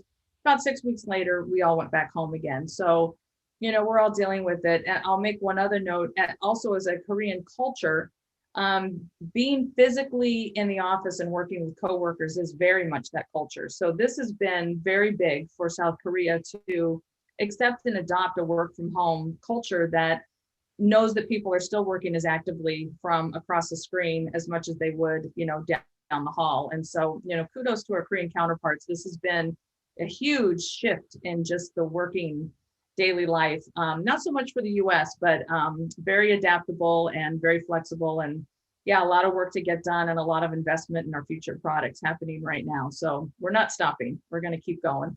Do you think that the pandemic and people seeing that you can be as productive potentially as you would be in the office, do you think that that's going to bring any sort of changes to that culture? Yeah, I think so. I think people, I think there is fatigue happening. And I feel a lot of sympathy for, working moms who've got to have children that they need to deal with first, and they're right there. That is hard. I get the benefit of just focusing on my job all day. I don't have children at home. So that actually is helpful. But, we feel like we're a village, so we had some working moms, and they called in the early days upset that they, I don't know how to manage all this. Don't worry. We can manage this. We've got people covered. Just keep me posted. And I think that flexibility, I'm not a micromanager myself. I know my schedule and the way I work is not for everyone else. I really let people adapt to what they need to. As long as the work is getting done, I'm not really being that picky on how it gets done. And maybe some of that's my agency background. I was always an account person. So I work more like I do today. But creative people, a lot of them like working at night. And that's fine. I mean, you got to work in the way that people feel most flexible. So I think we'll have a hybrids of some kind going back. Our CEO has promised that. I don't know what that'll look like, but I think the flexibility for people to work at home at times will be the future. And then, of course, I think everyone's kind of dying to go back to the office in some capacity, but I think also the flexibility would also be well adopted and appreciated. So I think there'll be a new way of working. I think, since this is women in marketing, that's the theme of today. And you mentioned working moms. I wonder some of your thoughts on that and supporting that segment, because I know that I'm a parent of 2 children that have been distance learning since March, and corporate America doesn't stop, and nor do I love my job. I want to succeed, but I see how, in certain areas, why 1 million women have left the workforce. Yes. When they're young compared to men. Women seem to be taking the brunt of it. And I wonder, if you see ways that we can lift up women, because it's not really fair to pay for somebody who's for somebody to be very talented, but not be able to perform in the way that they want to because they have this other thing going on that's beyond their control. As a woman in leadership, how do you kind of support them, and what are your thoughts on that? I look at overall performance. I don't look about necessarily. And I think it's just I think it's my background working in a creative entity like an ad agency that's full of a cast of characters. There is not one way to work in a shop like that. I mean, we never know when the creative idea is going to be hatched. It just is one of those fluid places. So for me, you know, I always think of everyone as being an individual. I don't like to set up too many guidelines on how to work day to day, because I just don't think it works for people. I mean, I'll do a meeting at 6 or 7 a.m. if I have to, but I know that doesn't work for most people. So I don't even bring it up. You know, sometimes people want to get with me on a meeting. I'm like, well, we could meet at 7. But I know that's not going to work because there's children and everything else to deal with. So, you know, I've got to make myself available back to them when I can. And so, you know, I think it's a give and take. I think it's having empathy and sympathy and giving people a little bit of a break. I think people also had, I know some of my team had a hard time just sort of emotionally, a few, you know, sections through COVID, just, you know, the ones who live by themselves. I mean, that's tough. If you live with a family and you have a house, and we're in Southern California, so we have good weather, you can go outside, I mean, that helped a lot. But if you're not in that situation, I could see where mental fatigue would get you down. So, you know, I just try to always be positive, tell people we're doing a great job, because we are. And, you know, we're just doing the best we can. It's just people doing the job at the end of the day. So, you know, you try to just give people the benefit of the doubt and just keep going. That's been my philosophy.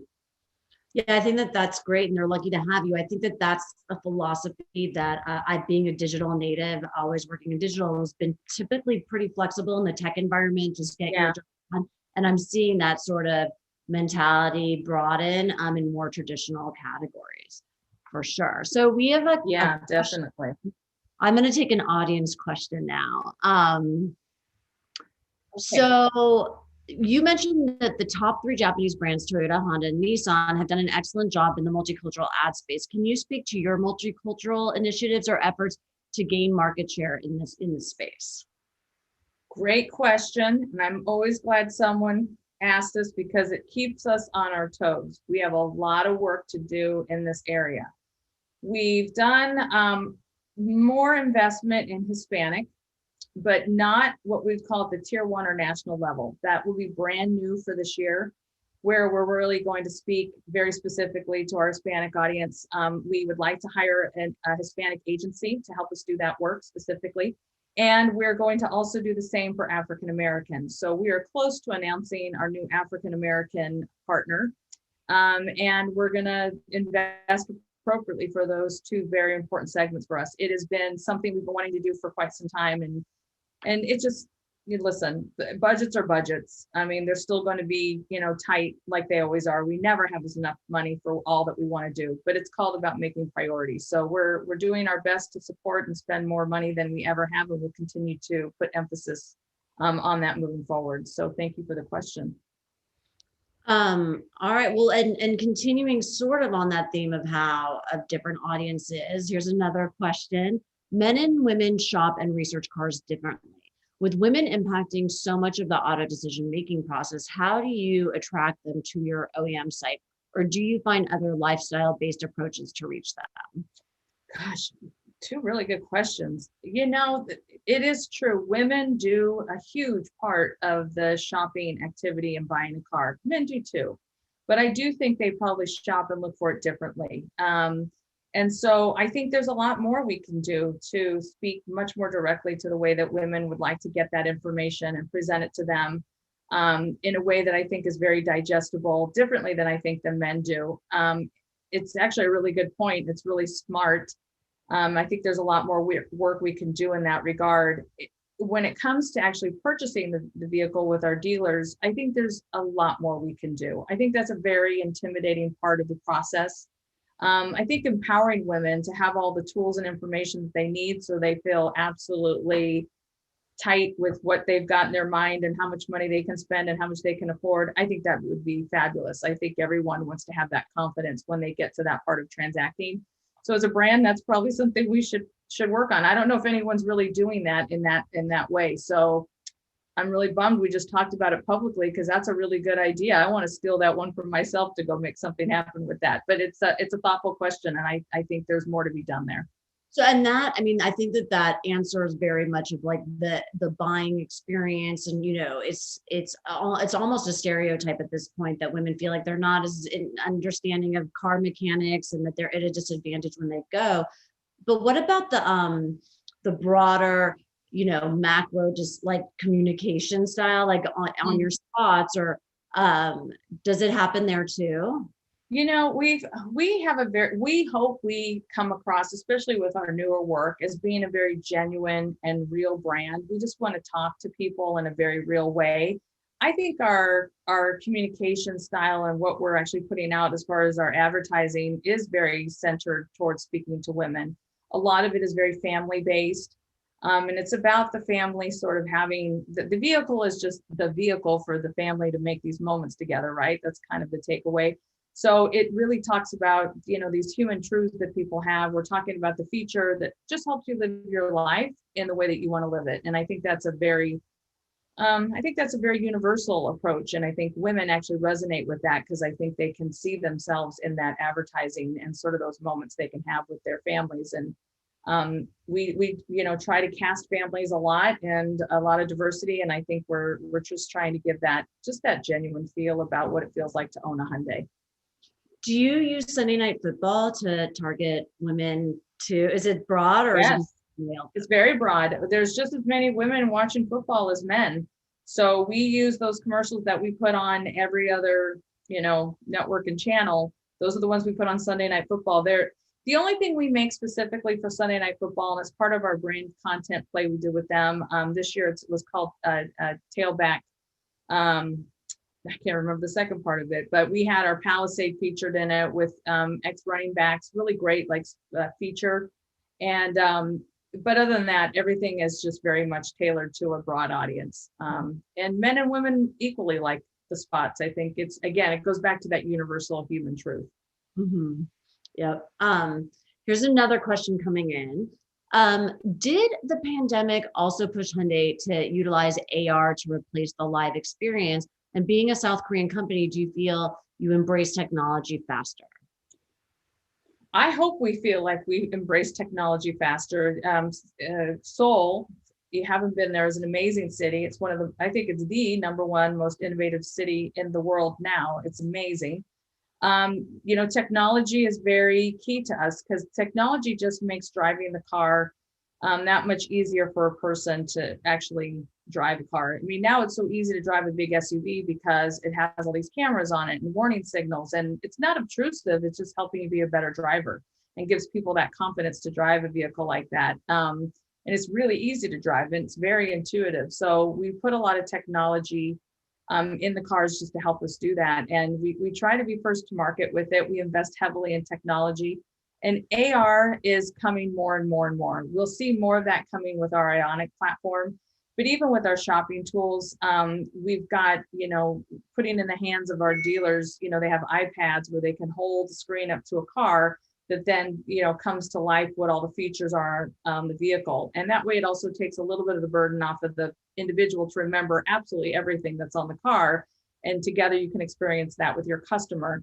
And then we do live demos now. It's almost like having someone take you through the car if you'd gone to a dealership. So using all that kind of technology to enhance that shopping experience wherever you are as a customer will continue to be a push for us. So that's interesting. Well, we're almost at our time. I'd love to end on like a positive note. What good things do you think you've learned from this whole experience, and how are you going to maybe when we go back to normal, let's say whenever that is, what good thing will have come from it that you feel like will carry on? Oh, there's so many good things that will carry on. I impressed with flexibility and resiliency of people. I mean, we've been thrown the biggest curveball ever, and we all experienced it as, a global community. I mean, no one knew that it would be like it is. We've all had such hope for it to quickly be done. I think people will embrace their relationships and the time we get to spend together, maybe at a new level that we didn't appreciate before. I mean, I don't know about you guys, but I was traveling so much before the pandemic. When we first went to work from home, I didn't realize how tired I was. I was really on a hamster wheel. But I'm anxious to get back to that. But I also think having the balance to know that, you know, we just are human. And I can work a lot. I just don't need to get on a red eye like I used to. I can do this. And what a gift that's been. So I hope those are some of the things we take forward, and just the spirit that, you know, look, we don't have it.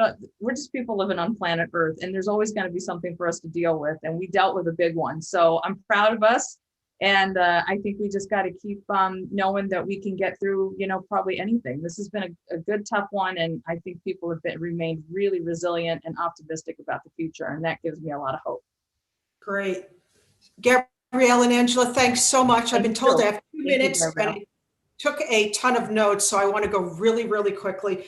I just want to say that your empathy and the ethos of you and your brand are just tremendous. You know, details like how you took care of the dealerships during COVID, to the compassion that you have for the complexity of your team's situations. Everybody sits in a different situation, and how you could be open to each and every one of those. I think it just really seems to permeate right through your organization. So really impressed with that.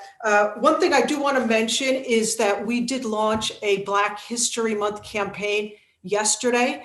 It's called Making Black History With, and we are shouting out trailblazers, women and men who are currently doing exciting things. And Dana White, your Chief Communication Officer on Monday, is part of that. So really kudos to her. We started with about 24 individuals, and we want to grow it from there. So I hope you see that. And she's amazing. Dana, a big congratulations.